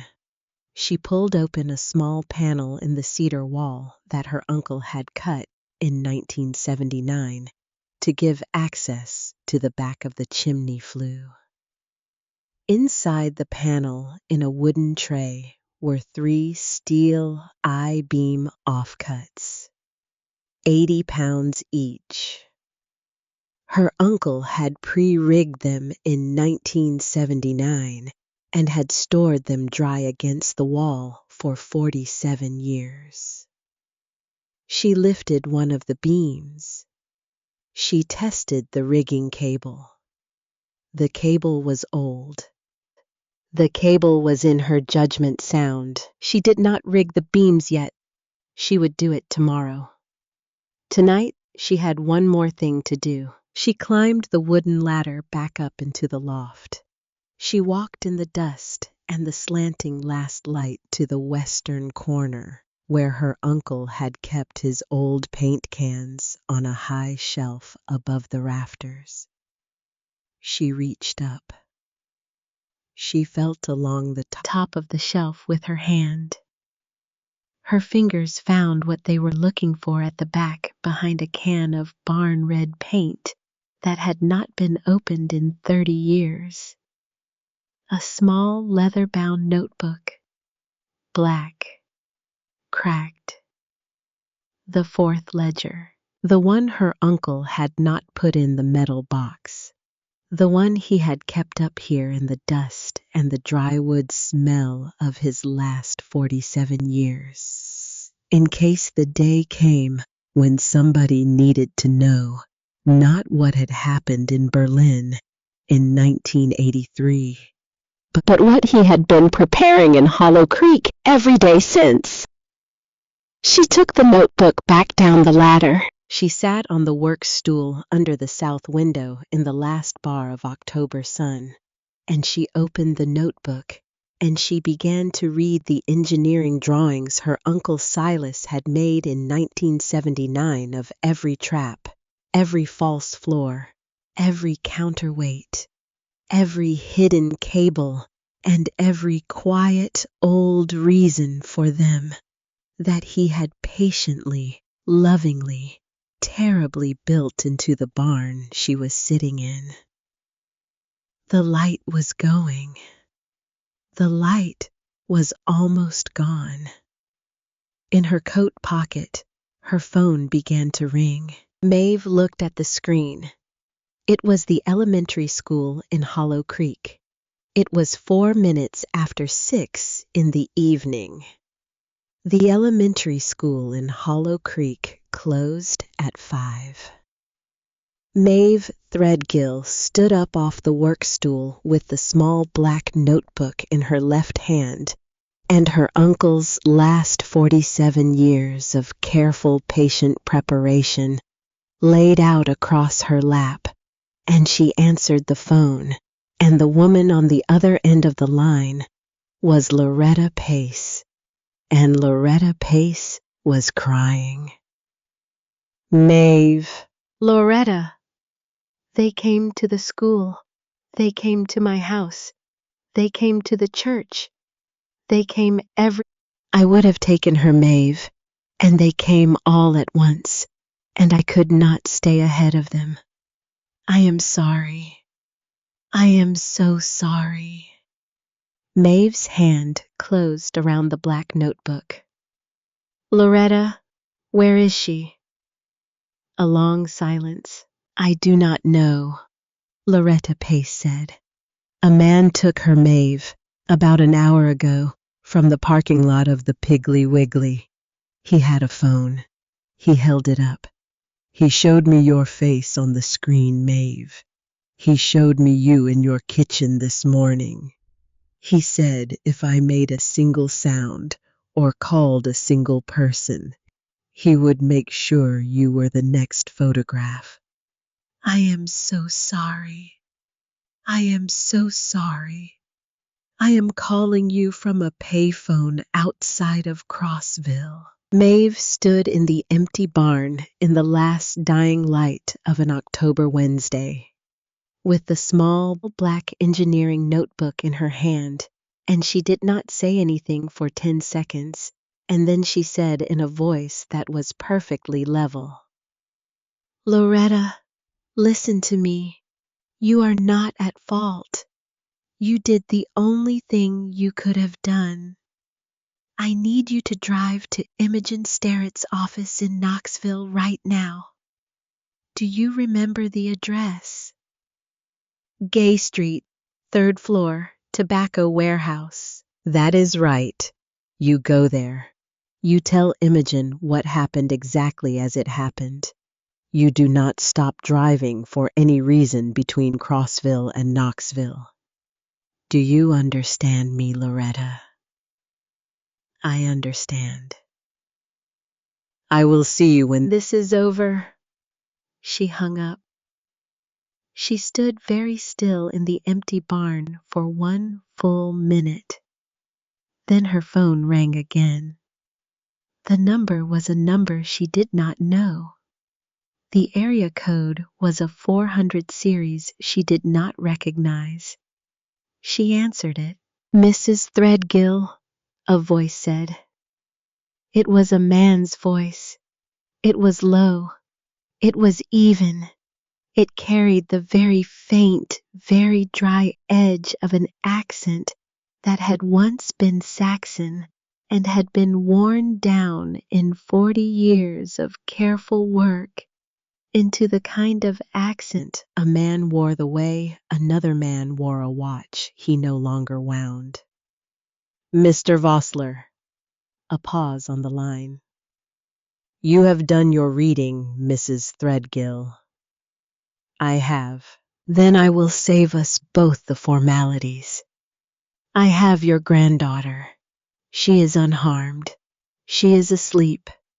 I am told she is a very tired and a very brave child, and that she did not cry when she was lifted into the car, which I respect. She will remain unharmed. She will remain in a place that is comfortable and warm, and where she will be permitted to sleep. I will hold her exactly 26 hours from this conversation. At 8 o'clock tomorrow evening, you will come to your uncle's barn. You will come alone. You will bring the green metal box and all 3 of the original ledgers. You will not be armed. You will not be followed. You will not be accompanied. If any of these things are not true, I will know. And the child will not be returned to you. If all of these things are true, I will examine the box. I will examine the ledgers, and when I am satisfied, I will make 1 telephone call, and a man at another location will release your granddaughter into the parking lot of the Hollow Creek Methodist Church, where she will be found by the church secretary at 6 o'clock Friday morning. Do you understand? Maeve closed her eyes. She opened them. "I understand." "You are a sensible woman, Mrs. Threadgill. Your uncle was a sensible man until he was not. I trust we will not have that problem with you. You will not. 8 o'clock tomorrow." 8 o'clock tomorrow. The line went dead. Maeve Threadgill stood in the empty barn in the absolute dark of the October dusk, with her phone in one hand and the small black engineering notebook in the other, and she did not move for a long time, and the cold knot that had been forming in her chest since Sunday evening on the porch finished its work. It was finished now. It had a shape, it had a name, it had a use. She put the phone in her coat pocket. She put the notebook under her arm. She walked slowly to the wooden ladder. She climbed it back up to the loft. She walked to the western corner. She lifted the first of the 3 80-pound steel I-beam offcuts from the wooden tray. She began to rig. She worked alone. She worked all night. Outside, the wind came down off the Cumberland Plateau, the way it always came down in October, dry and thin and carrying the smell of wood smoke from somebody's fire. 2 valleys over and inside the barn, her uncle had built her the small, steady sound of a 73-year-old welder's hands on cold steel went on and on and on, and would not stop until the sky to the east of Hollow Creek began to turn the color of pale tin, and the second day of Maeve Threadgill's war had begun. The sun came up over the Cumberland Plateau at 6:41 in the morning.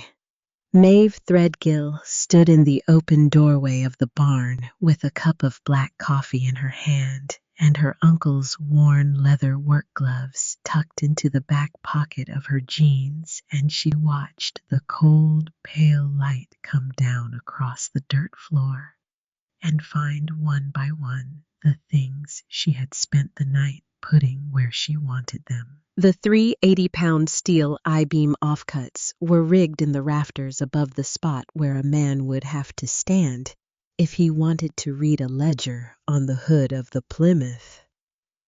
The iron pin under the floorboard near the rear doors had a new lock spring inside it, stiffer than the original. The kind of spring that would not give under a man stepping lightly, but would release the full second a man stepped with the confidence of having arrived at the place he intended to take. The pulley cable in the eastern wall had been greased. The counterweight slid clean. She had tested the mechanism 3 times in the small hours of the morning, with hay bales as a stand-in for what would later stand under it. And the hay bales had been driven into the dirt floor each time, with a sound she had felt in her own ribs through the wooden ladder of the loft. The barn was ready. The barn was not the part she was worried about. The part she was worried about was a small dark room somewhere in East Tennessee, where a 7-year-old girl was waking up in a bed that was not her own bed, and where Maeve Threadgill, 73 years old, was not yet able to put a hand on the small, warm cheek and say, "You are safe. You are safe. You are safe." Her phone rang in her coat pocket. She answered it. "Imogen." "She is here, Maeve." "Loretta." "She is here. She drove in at 4 in the morning. She did not stop. She is asleep on the couch in my office. She is all right." "Thank you." "Maeve?" "Yes.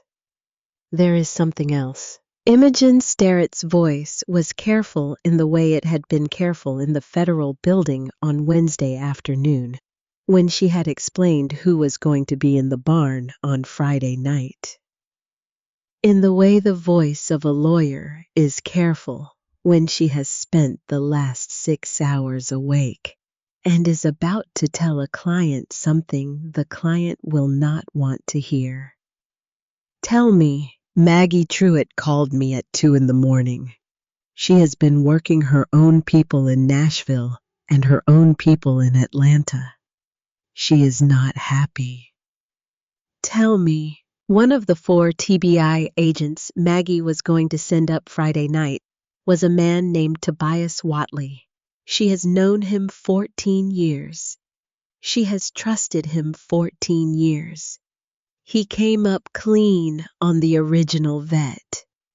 He came up clean on the second vet. She does not run a third vet on her own people unless something specifically prompts it. And last night at 1 a.m, something specifically prompted it. What? Maggie's office has been quietly watching certain offshore accounts associated with what is left of the Berlin investor network for 9 months. They watch the accounts the way you watch a slow leak in a roof, Maeve. You do not do anything. You watch where the water goes. Last night, they ran a fresh trace, and one of the small accounts paid out 3 wires of $49,500 each over the past 6 months to a numbered account at a small bank in Knoxville. Maggie's office matched the numbered account to a deposit pattern. The deposit pattern matched Tobias Watley's mortgage. A long silence on Maeve's end of the line. Imogen. Yes. Where is Watley now? He is at home in West Knoxville. He does not know we know. Maggie has not pulled him in, because if she pulls him in, Pendergast will know we are watching, and Pendergast will assume the worst, and Pendergast will not come to your barn. So we are short 1 agent. We are short 3. What?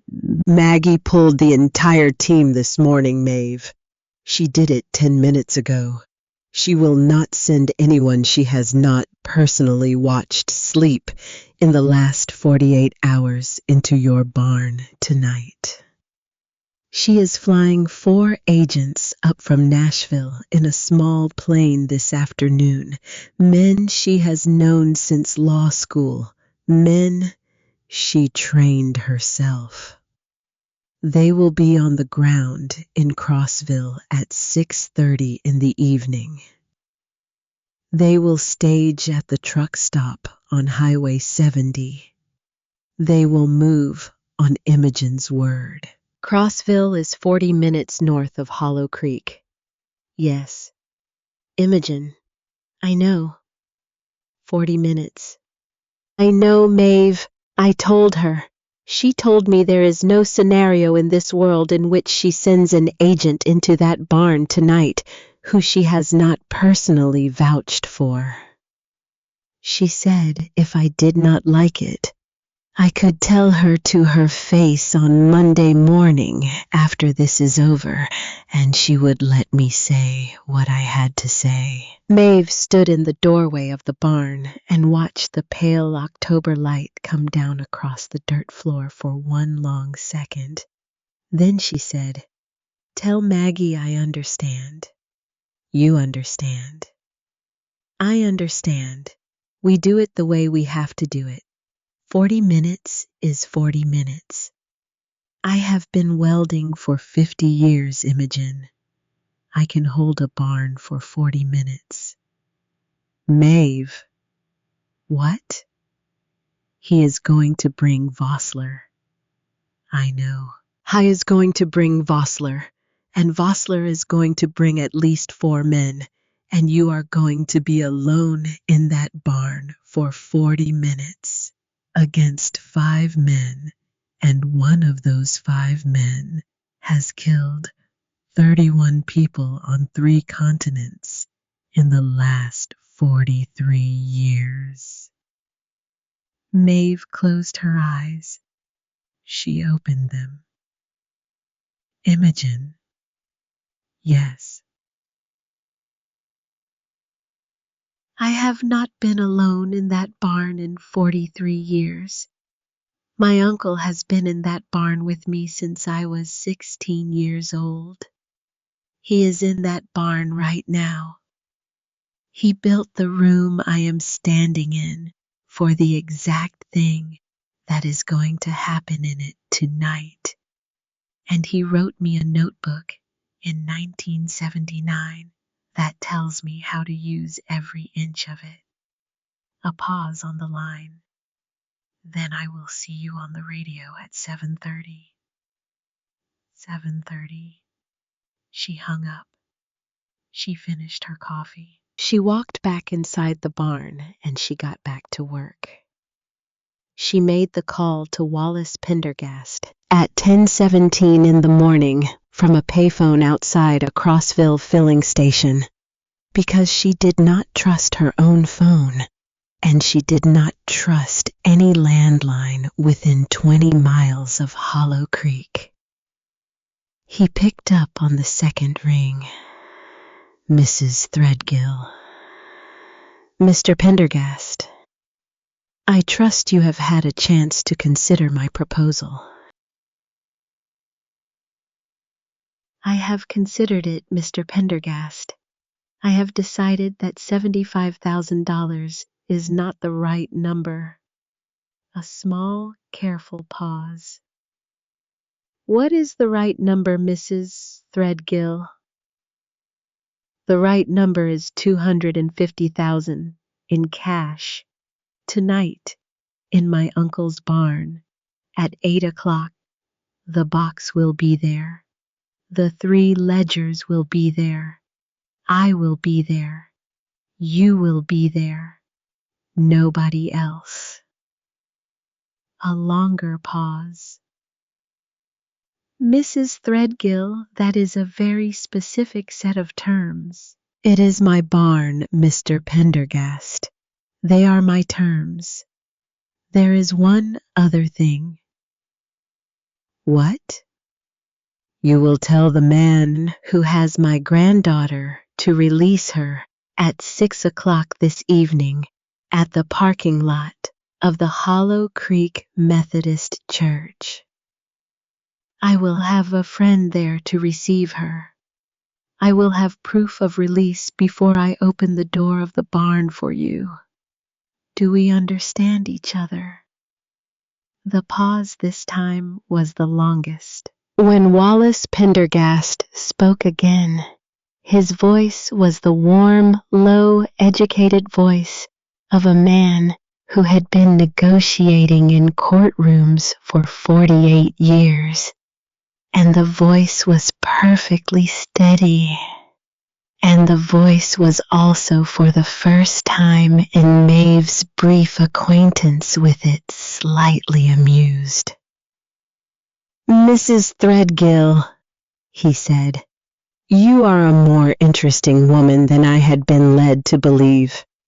6 o'clock, Methodist Church parking lot, the child for the meeting. That is the deal. That is the deal. 8 o'clock. The barn. 8 o'clock. I look forward to it. He hung up. Maeve stood in the phone booth in the cold, thin October sunlight and held the receiver against her ear for 10 full seconds after the line had gone dead, because she had needed to know if her hand was shaking, and she had needed to find out without anyone else being able to see her find out. And she watched her hand for the full 10 seconds, and her hand did not shake. She hung up the phone. She got back in the truck. She drove south on the County 2 lane back toward Hollow Creek and on the long downhill grade above the river in a turnout where her uncle had used to stop and watch the hawks come up off the gorge.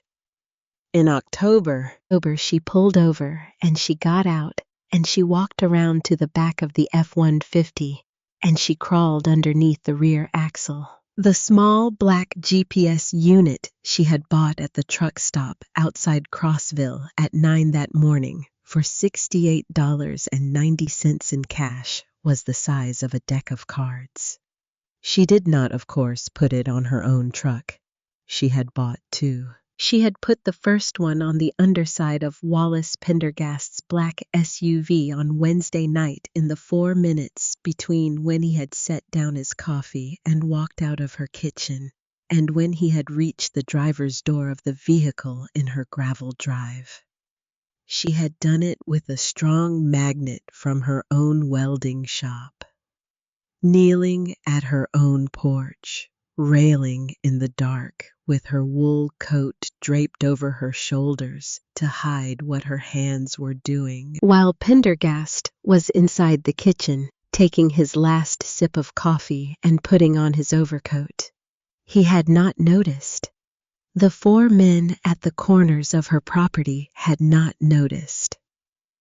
The unit had been quietly broadcasting its location to a small encrypted server in Imogen Sterrett's office in Knoxville for 38 hours. The second unit was the one Maeve had with her now. The second unit was the one she was going to find a way to put on Klaus Vossler's vehicle. She did not yet know how she was going to do that, because she did not yet know what kind of vehicle Klaus Vossler drove, and she did not yet know where Klaus Vossler was. But she had a guess, and the guess was that the man holding her granddaughter was the same man who would be coming to her barn at 8 o'clock that night, and that he would be coming in a vehicle that had been used in the last 26 hours to transport a 7-year-old girl from the parking lot of the Piggly Wiggly in Crossville to wherever he had taken her. She crawled out from under the truck. She got back in the cab. She drove home. The afternoon went slow. She rigged the last of the 3 I-beam offcuts. She checked the trigger pin a 4th time.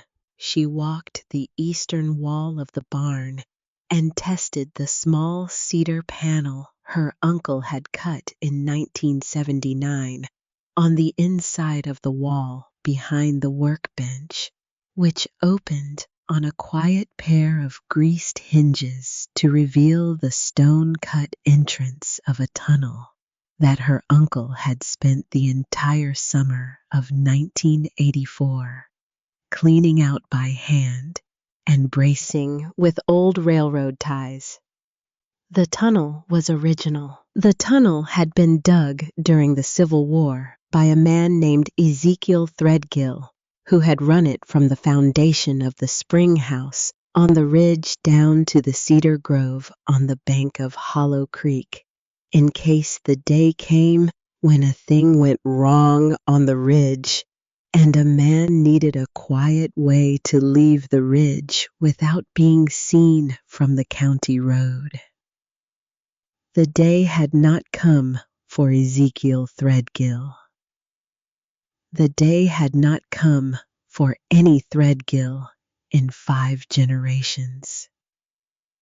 The day was coming for Maeve. She had cleaned the tunnel out herself on Wednesday night by lantern light in the 4 hours between when she had read her uncle's last notebook and when she had begun to rig the beams in the loft. The tunnel was 83 yards long. It rose in a gentle grade from the spring house foundation toward the cedar grove.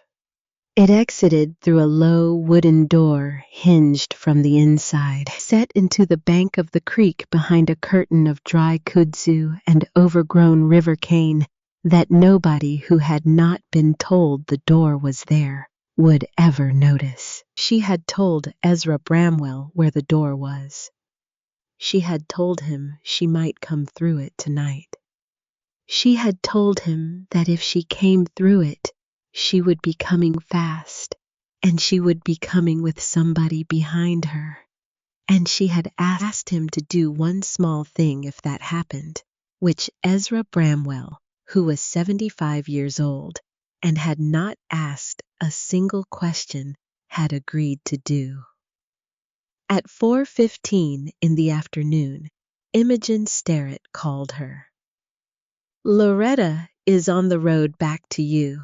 "Good." "Maggie's men are wheels down in Crossville. They are at the truck stop on Highway 70. Two unmarked vehicles. They have the radio. Good. Greta is with Ezra. They are in the cedar blind, 200 yards south of the barn. They are not visible from the county road or from the ridge. Good. Maeve. Yes.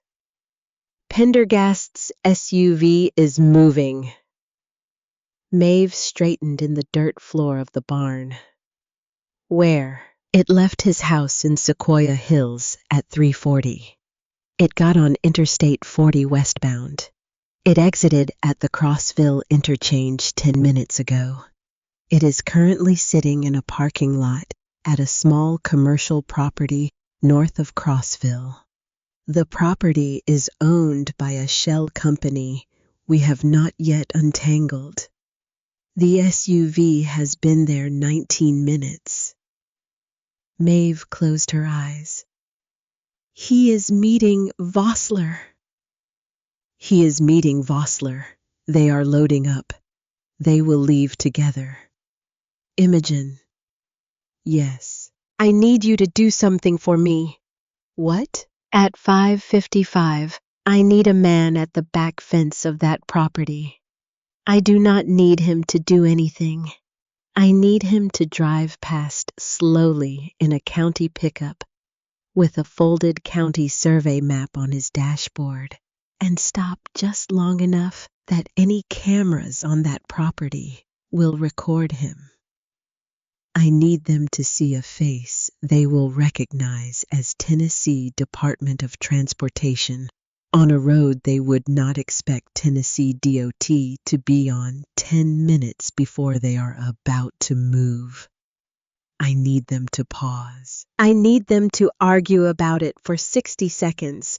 I need that 60 seconds, Imogen. A pause on the line. What do you need 60 seconds for, Maeve? I need it to put the second unit on the second vehicle. Imogen Sterrett was quiet on the line. You are not seriously. I have done it once already this week. I will do it once more. I will explain everything on Saturday morning. Maeve. Imogen. You are 73 years old. I have been 73 years old since April. I am not less able than I was in April. A longer pause. You will have your 60 seconds. Thank you. Maeve. Yes. Do not get killed. I am not planning on it. She hung up. She got in the truck. She drove north. What happened in the gravel turnaround behind a small, windowless cinder block building on the north edge of Crossville at 5:56 in the afternoon on a cold gray Friday in October was not by any reasonable measure the sort of thing a 73-year-old woman was supposed to be able to do. But Maeve Threadgill had not been a reasonable woman in many years. She had parked her own truck 3/4 of a mile down the road behind a closed feed and seed warehouse. She had walked in the last quarter mile through the strip of pine woods that ran along the back of the cinder block building's property. She had reached the rear fence at 5:53. She had waited. At 5:55 and 20 seconds, the county pickup with the folded survey map on its dashboard rolled slow up the county road past the front of the building. It paused. It did not stop. It rolled on. Behind the small barred window in the back of the cinder block building, Maeve heard a man's voice raised in German and another man's voice answer in English, sharp and short, and then both voices moved away from the window toward the front of the building, toward the camera feed. Maeve was over the fence in 11 seconds. She had picked her spot in the morning over satellite imagery Imogen had pulled for her in the office on Gay Street. The dark gray sedan she had hoped to find was where she had hoped to find it, 20 yards inside the fence, parked at the edge of a small concrete pad with its rear bumper pointed at the woods. Its license plate was Georgia. Its tires were new. Its undercarriage was clean in the way the undercarriage of a vehicle is clean when its owner has had it serviced inside the last week. The way an operations officer with 40 years of habit has every vehicle he expects to use serviced inside the last week. Maeve crossed the gravel at the half run of a woman who knew the dimensions of her own knees. She went down on her belly behind the rear driver's side wheel. She put her arm under the chassis, found the lip of the rear cross member, and snapped the second GPS unit into place against the bare steel with the magnet. She heard the small, clean clack of the magnet seating itself against the underside of the car. She rolled away. She was back at the fence in 14 seconds. She was over the fence in 11. She was 30 yards into the pine woods when she heard the front door of the cinder block building open and a voice she recognized in the dry, quiet way of an accent that had once been Saxon say in English to whoever had been arguing with him about the county truck on the road, that the county did not send a single man in a single truck to inspect anything important, and that they were leaving on schedule. She crouched in the pines. She did not move. She watched the dark gray sedan back out of its space and turn and roll out the front gate of the cinder block building and turn south on the county road in the lead. Behind it, Wallace Pendergast's black SUV rolled out of the same gate and turned south and followed. Behind the SUV, 2 more vehicles came out of a small detached garage at the back of the lot. Second black SUV, the same as the one Maeve had seen in her gravel drive Wednesday night. A white panel van, unmarked. 4 vehicles. 5 men in the lead car, if Vossler had brought a driver, and 3 operatives. Pendergast and his own driver in the SUV. 2 men in the second SUV. The panel van was the one Maeve looked at the longest because she had not expected a 4th vehicle, and she did not know what it was for, and not knowing was a problem. She watched all 4 vehicles disappear south down the county road in the direction of Hollow Creek. She did not move for 2 more minutes. Then she stood up in the dry needles and she walked back through the pines and she got into her truck and she drove the long way home through the Ridge Road, taking 31 minutes for what was a 19-minute drive, so that no vehicle on the main highway would ever see her again that night. She walked into the barn at 7:11 in the evening. The radio sitting on the workbench by the open door crackled once. Imogen Sterrett's voice, calm and dry and far away, came through it. Maeve.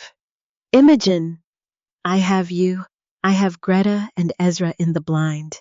I have Maggie's 4 men at the truck stop. I have a clean satellite feed on both your trackers.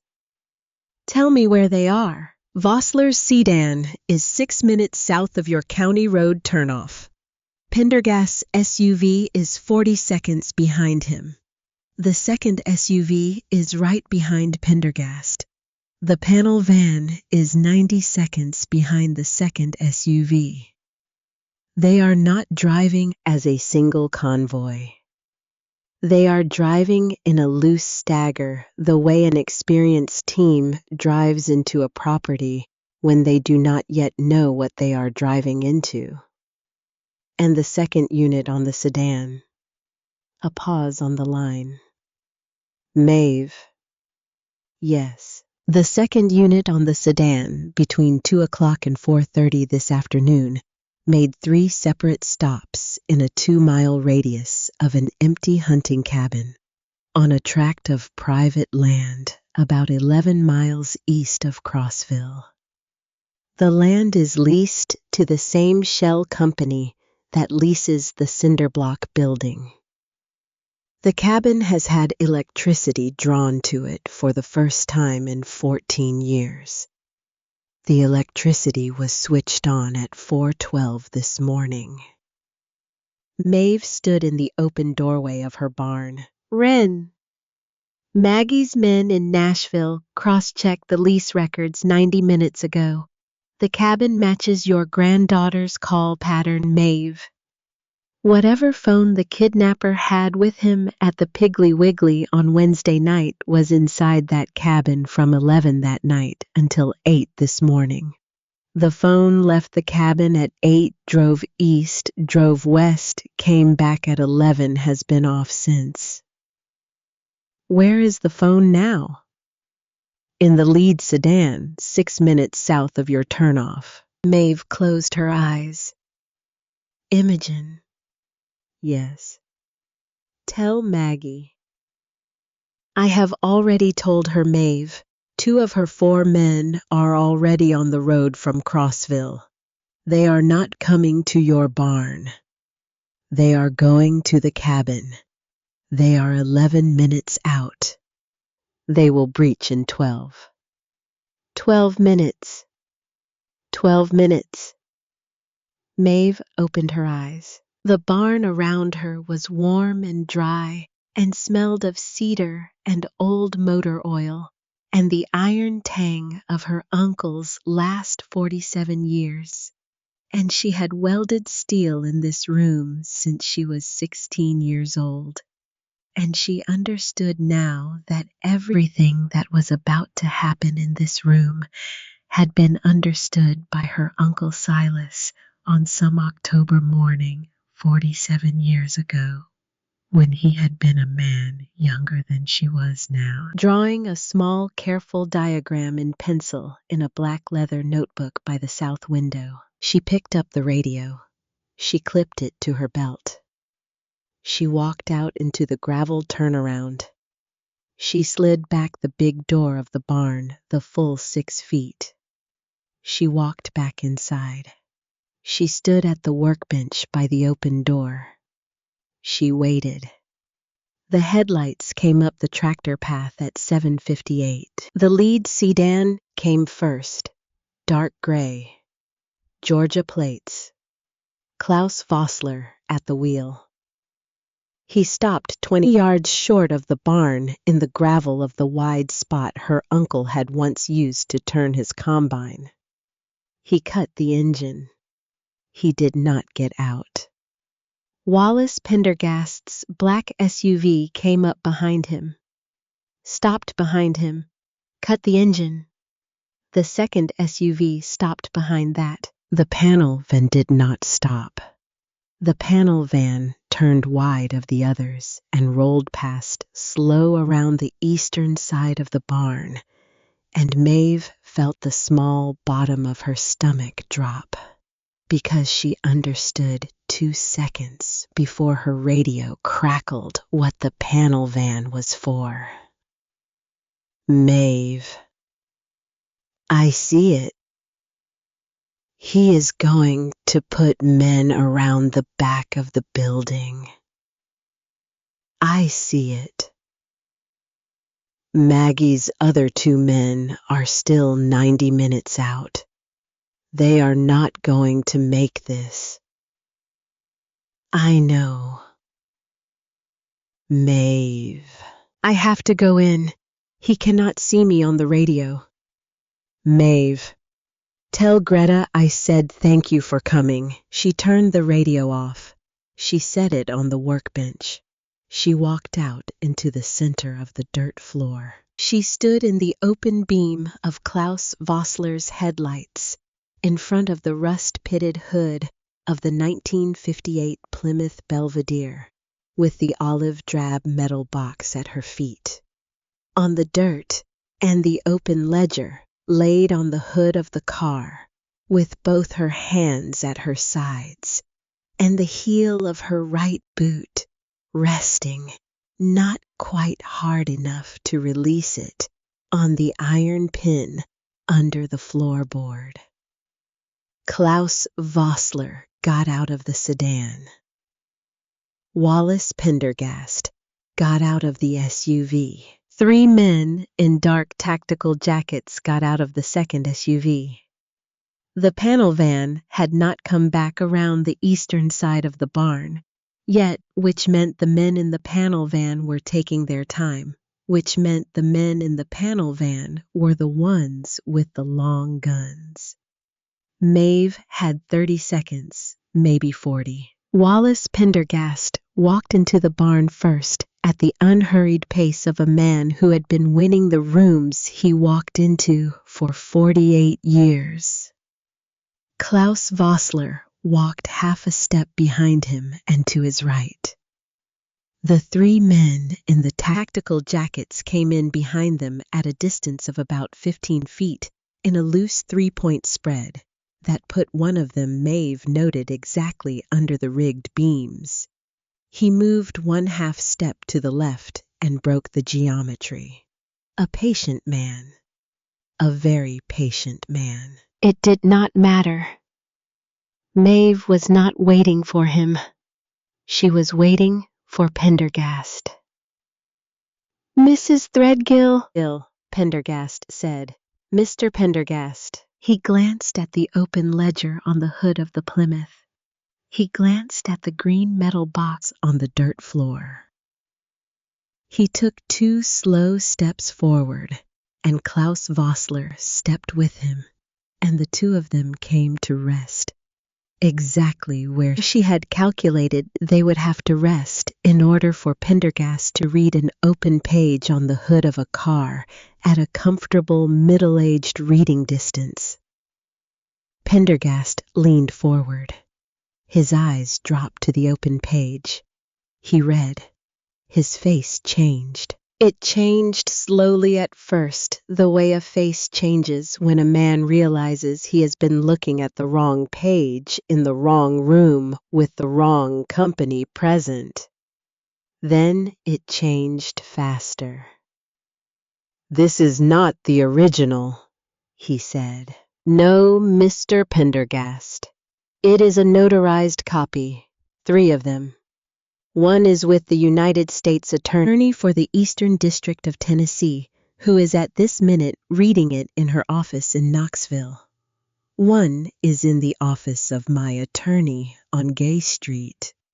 The 3rd is in a safe deposit box in Atlanta, in a bank you have never heard of."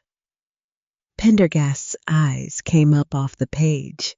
He looked at her for 1 full second. Wallace Pendergast looked at Maeve Threadgill with absolutely no expression on his face at all, which was the moment when Maeve understood she was in his estimation no longer a person. "And the box," he said. "The box is the box, or some of it. I emptied the rest 2 days ago. The gold is in a vault. The stones are in a vault, different vaults, different cities. And the child? The child is at this minute being escorted from a cabin in the woods east of Crossville by 2 federal agents from Nashville. She will be in the arms of her grandmother's oldest friend in approximately 90 seconds. Klaus Vossler's hand went inside his coat. He was fast. He was very fast. Maeve was not faster.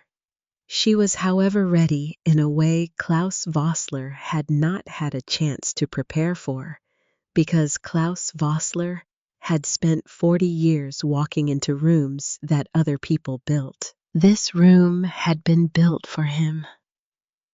Maeve took one small step backward, and the heel of her right boot pressed all the way down on the iron pin under the floorboard, and the counterweight in the eastern wall slid down its track with the dry whisper of 47-year-old steel cable, and the 380-pound steel I-beam offcuts came down out of the rafters of the loft in a clean, braced bundle.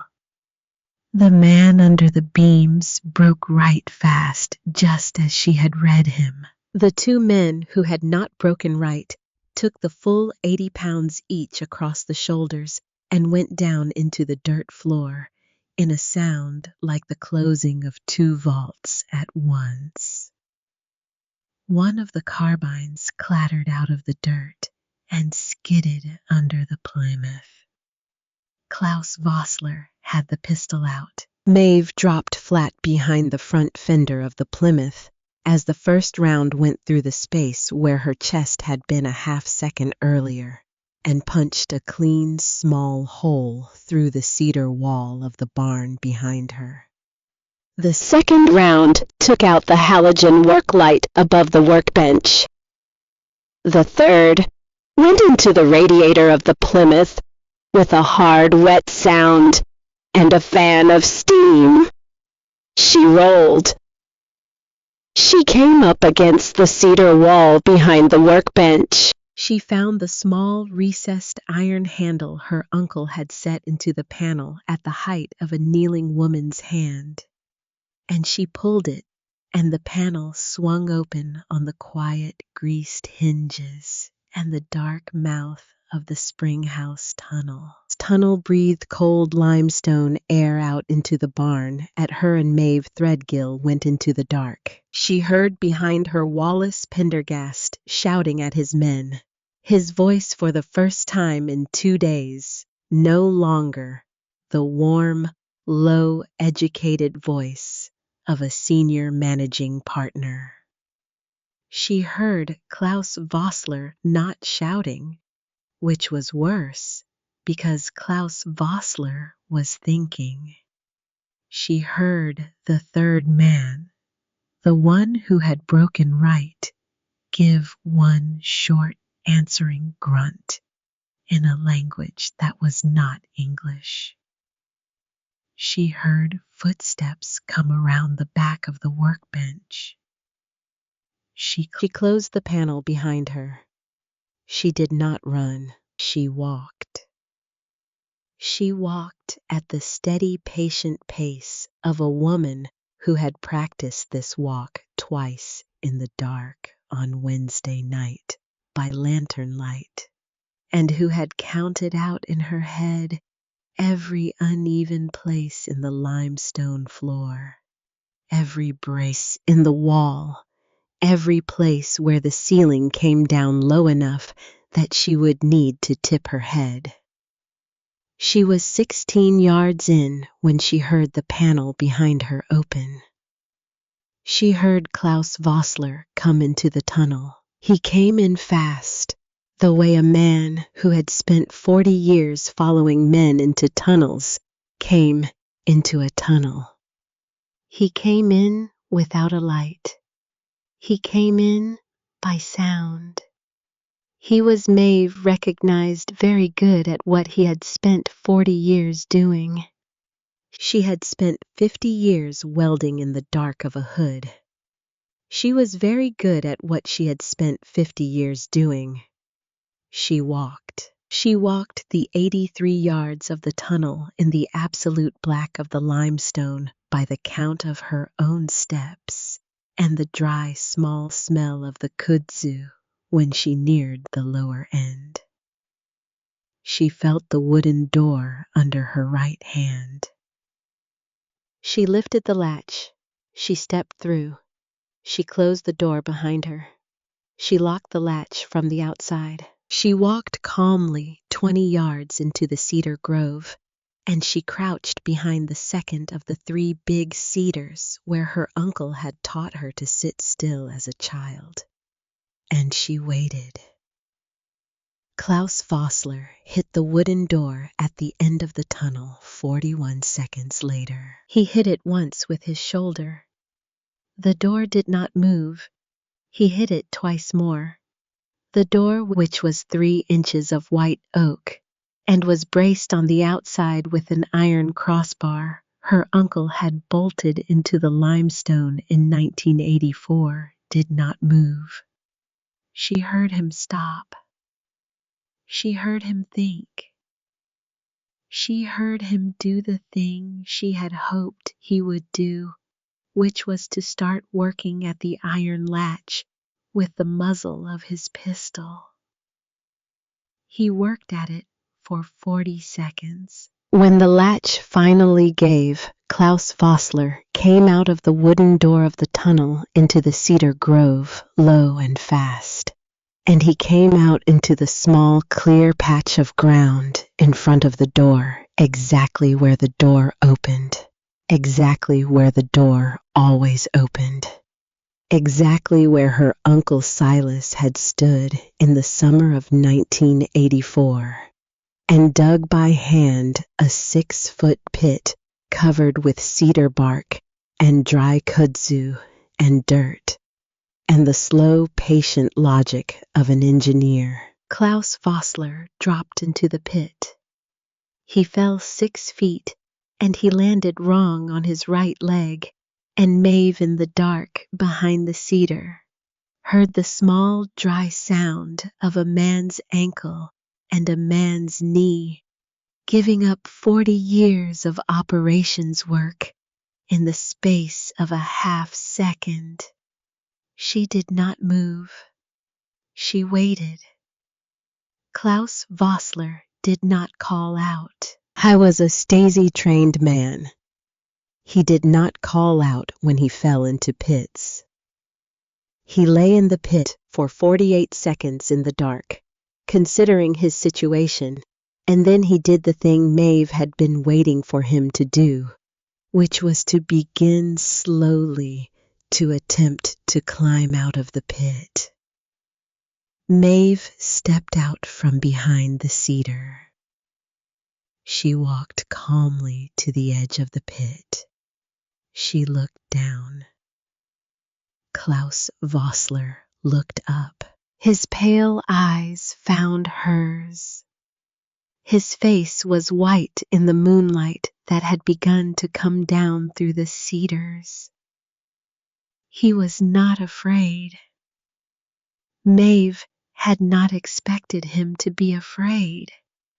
She had expected him to be calculating, and he was, and that was all right. Right, because she had no further use for what Klaus Vossler calculated.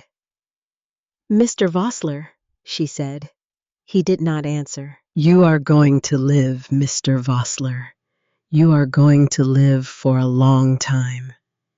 You are going to live in a federal facility in Colorado, where you will be asked every day for the rest of your life to write down the name of every man you ever worked for, and every job you ever did, and every payment you ever took, beginning on the night of October the 12th, 1983.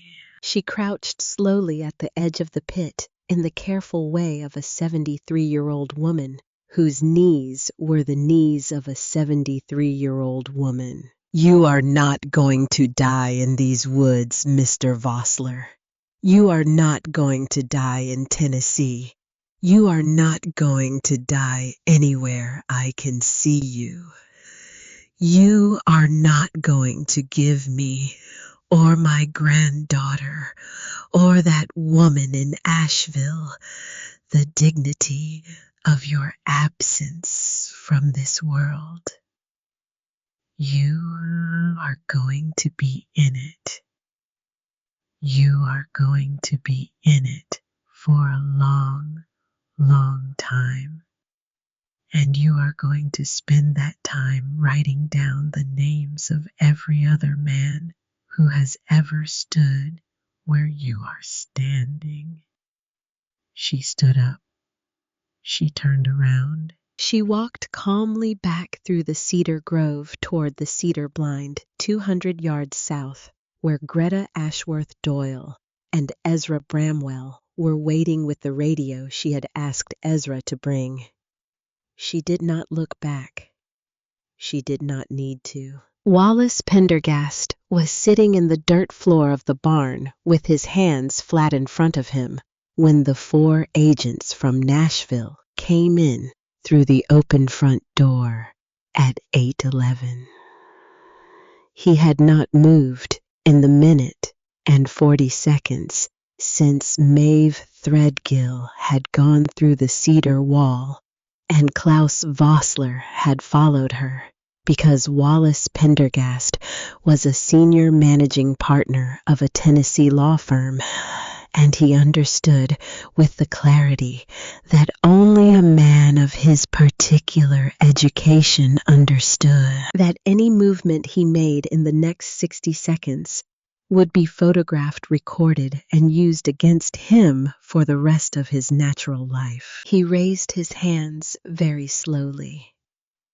He did not look at the men in the tactical jackets on either side of him, 2 of whom were not moving, and 1 of whom had broken right and had gotten halfway out the back of the barn before he had been picked up 20 seconds later by the 3rd Nashville agent coming the opposite way through the pine woods. He did not look at the panel van behind the barn where the 2 men with the long guns were currently on their faces in the wet grass with a 4th Nashville agent's knee in each of their backs. He looked instead at the open page of the ledger on the hood of the 1958 Plymouth Belvedere. His own handwriting in pencil from October the 11th, 1983. He read it. He nodded once to no one in particular, and the agent closest to him put the cuffs on him with the small, careful courtesy of a man who had been told by Margaret Truitt herself 2 hours earlier that the prisoner he was about to take into custody was a man Margaret Truitt had been waiting to meet in person for the entire 14 months of her quiet investigation. At 8:14, the radio on the workbench inside the barn crackled. The voice on the other end of it was a woman's voice, exhausted, half laughing, half crying. Maeve, Maeve, she is here, she is here, she is safe. They had her in a cabin. She was asleep the whole time. She is asking for you. Maeve, she is asking for you. Maeve Threadgill, sitting in the cedar blind 200 yards south of her own barn, with Greta Ashworth Doyle's hand inside her left hand and Ezra Bramwell's hand inside her right. I did not say anything for 10 full seconds. Then she said into the radio, the only thing she had left in her on a Friday night in late October in the 73rd year of her life. Loretta, tell her I love her to the moon and back. Tell her I love her to the moon and back and around again. Tell her her grandmother is coming. Tell her her grandmother is coming home. Wallace Pendergast took the plea on the 11th of December. His own lawyer, a man he had hired out of Atlanta for $1,000 an hour, told him in the marble hallway of the federal courthouse in Knoxville that no jury in the Eastern District was going to acquit a senior managing partner who had been recorded on video with audio, with 3 corroborating witnesses, with a 47-year-old paper trail in his own handwriting, ordering the murders of 3 civilians in West Berlin in 1983 and the kidnapping of a 7-year-old child in 2026. Pendergast signed the paper. He got 41 years without parole. He would be 115 when he came out, if he came out. Klaus Vossler did not take a plea. Klaus Vossler did not need to take a plea because Klaus Vossler, in the 17 weeks between his arrest in the Cedar Grove and his arraignment in federal court, named 43 other men on 3 continents whose own arrests would occupy the United States Department of Justice for the next 4 years. He was sentenced to consecutive life terms in February.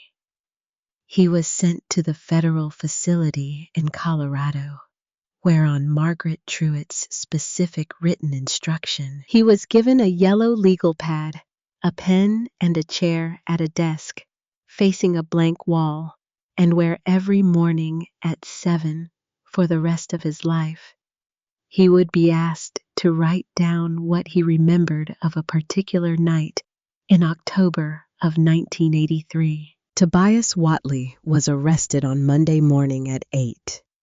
He did not contest the charges, the contents of the metal box, and the 4 vaults.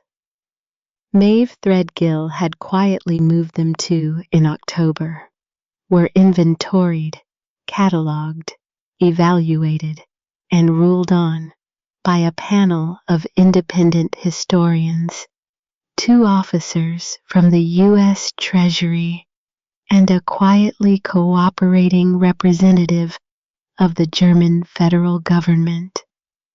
3 findings were issued. 60% of the total valuation established at $4.5 million was ruled the rightful inheritance of Greta Margaret Ashworth Doyle, sole surviving heir of the Ashworth family of East Berlin. 30% of the total valuation was assigned at the joint request of all parties involved to the establishment of the Silas Threadgill Pediatric Cardiology Endowment at Vanderbilt Children's Hospital in Nashville. The endowment was placed under a board of directors that included Maeve Threadgill, Greta Ashworth Doyle, Imogen Sterrett, Margaret Truitt, and Ezra Bramwell. Its mandate was the surgical care of children from rural East Tennessee who could not afford the care they needed. 10% of the total valuation, $450,000, was released to Maeve Threadgill, free and clear for the care of her family and the maintenance of the Hollow Creek property. It was enough. It was more than enough. Wren had her surgery on the 14th of December. It went well. The cardiac surgeon came out into the waiting room at 4 minutes after midnight on the 15th and put one hand on Maeve's shoulder and said, "She is going to be fine, Mrs. Threadgill. She is going to be just fine." Maeve did not cry. She had used up all of that again. She nodded once, and she sat down on the plastic chair in the surgical waiting room of Vanderbilt Children's Hospital. And she held Greta Ashworth Doyle's hand on one side and Loretta Pace's hand on the other. And she breathed. 6 months later, on a Saturday afternoon in early May, the sign over the front of the barn came down. The new one went up that afternoon. It was hand-lettered dark green on cream, with a small, careful border in gold leaf. Threadgill and granddaughter, auto welding and mentorship, Hollow Creek, Tennessee, Este, 1991, reopened, 2027. Underneath in smaller letters, 4 words. Girls welcome. There were 3 trucks and a tractor in the gravel lot. There was a folding table set up with coffee and pound cake. There were 6 teenage girls from Merrow County, ranging from 12 to 17 years old, standing in a small, uneasy cluster near the open bay door, waiting to find out whether the rumor was true that the new shop was going to take apprentices for the summer. Maeve Threadgill stood on the porch in her work jacket and watched them. Wren stood beside her, pink-cheeked, healthy, 7.5 years old now, and growing the way a child grew when her heart had been given the chance to do what a heart was meant to do. Wren had been told by Greta that she was now in possession of a very large aunt who lived in Asheville and played the violin, and Wren had taken to calling Greta Aunt Greta, and Greta had taken to calling Wren the only niece she had in the entire world, which was a true statement. Greta was inside the barn looking at the Plymouth. The Plymouth was finished. Maeve had spent 4 months on it, evenings and weekends. She had pulled the frame and rebuilt it. She had replaced the floor pans with great care around the area where the steel plate had once been. She had repaired the body. She had sourced a correct front bench seat. She had rebuilt the engine from the block up. She had painted it the original color which she had found in a paint chip in a sample book in her uncle's tool drawer. A small square of blue, the color of the sky over the Smokies on a clear October afternoon. The factory name had been printed beneath it in tiny letters, Belvedere, Sky Blue. The Plymouth sat in the front bay of the shop, now gleaming. Greta stood in front of it for a long time. She did not touch it. She just looked. Then she walked back out onto the porch and stood beside Maeve. He would have loved seeing this, Greta said. He saw it. He saw it the day he hid the box. He saw it every day after. You think so? I know so. The wind came up off the plateau and moved the new sign on its chains. Wren tugged at Maeve's hand. Grandma. Yes, baby. Can I show the big girls how the welding hood works?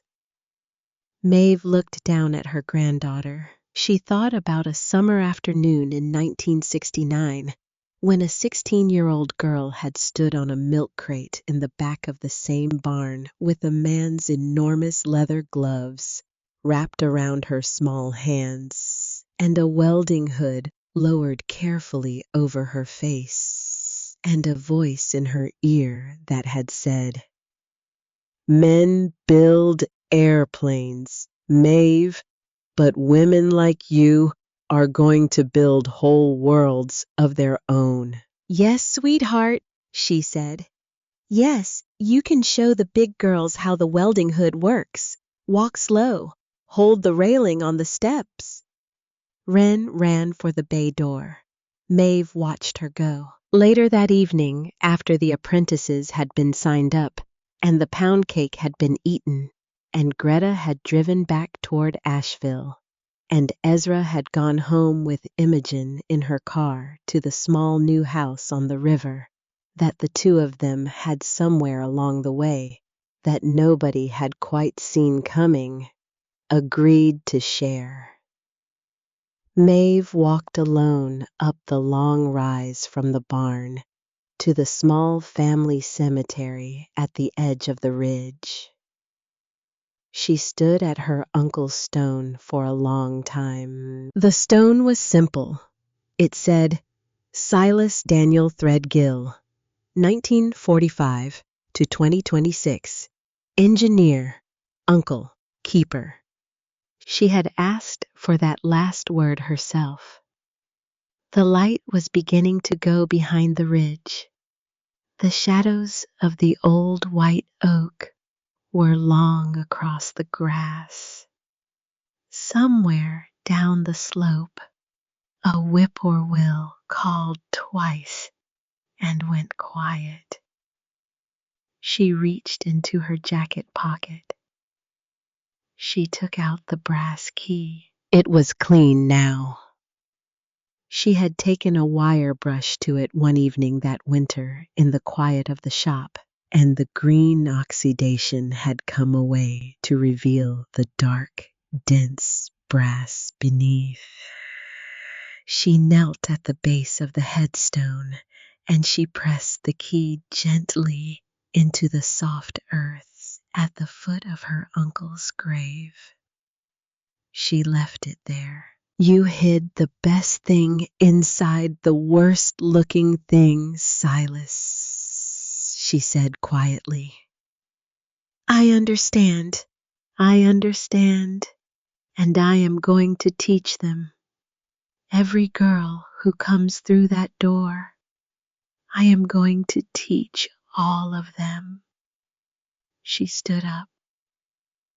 She walked back down the ridge toward the barn where the new sign was swinging in the spring wind and the lights were on in the front bay, and her granddaughter was waiting for her at the bottom of the porch steps with both arms open.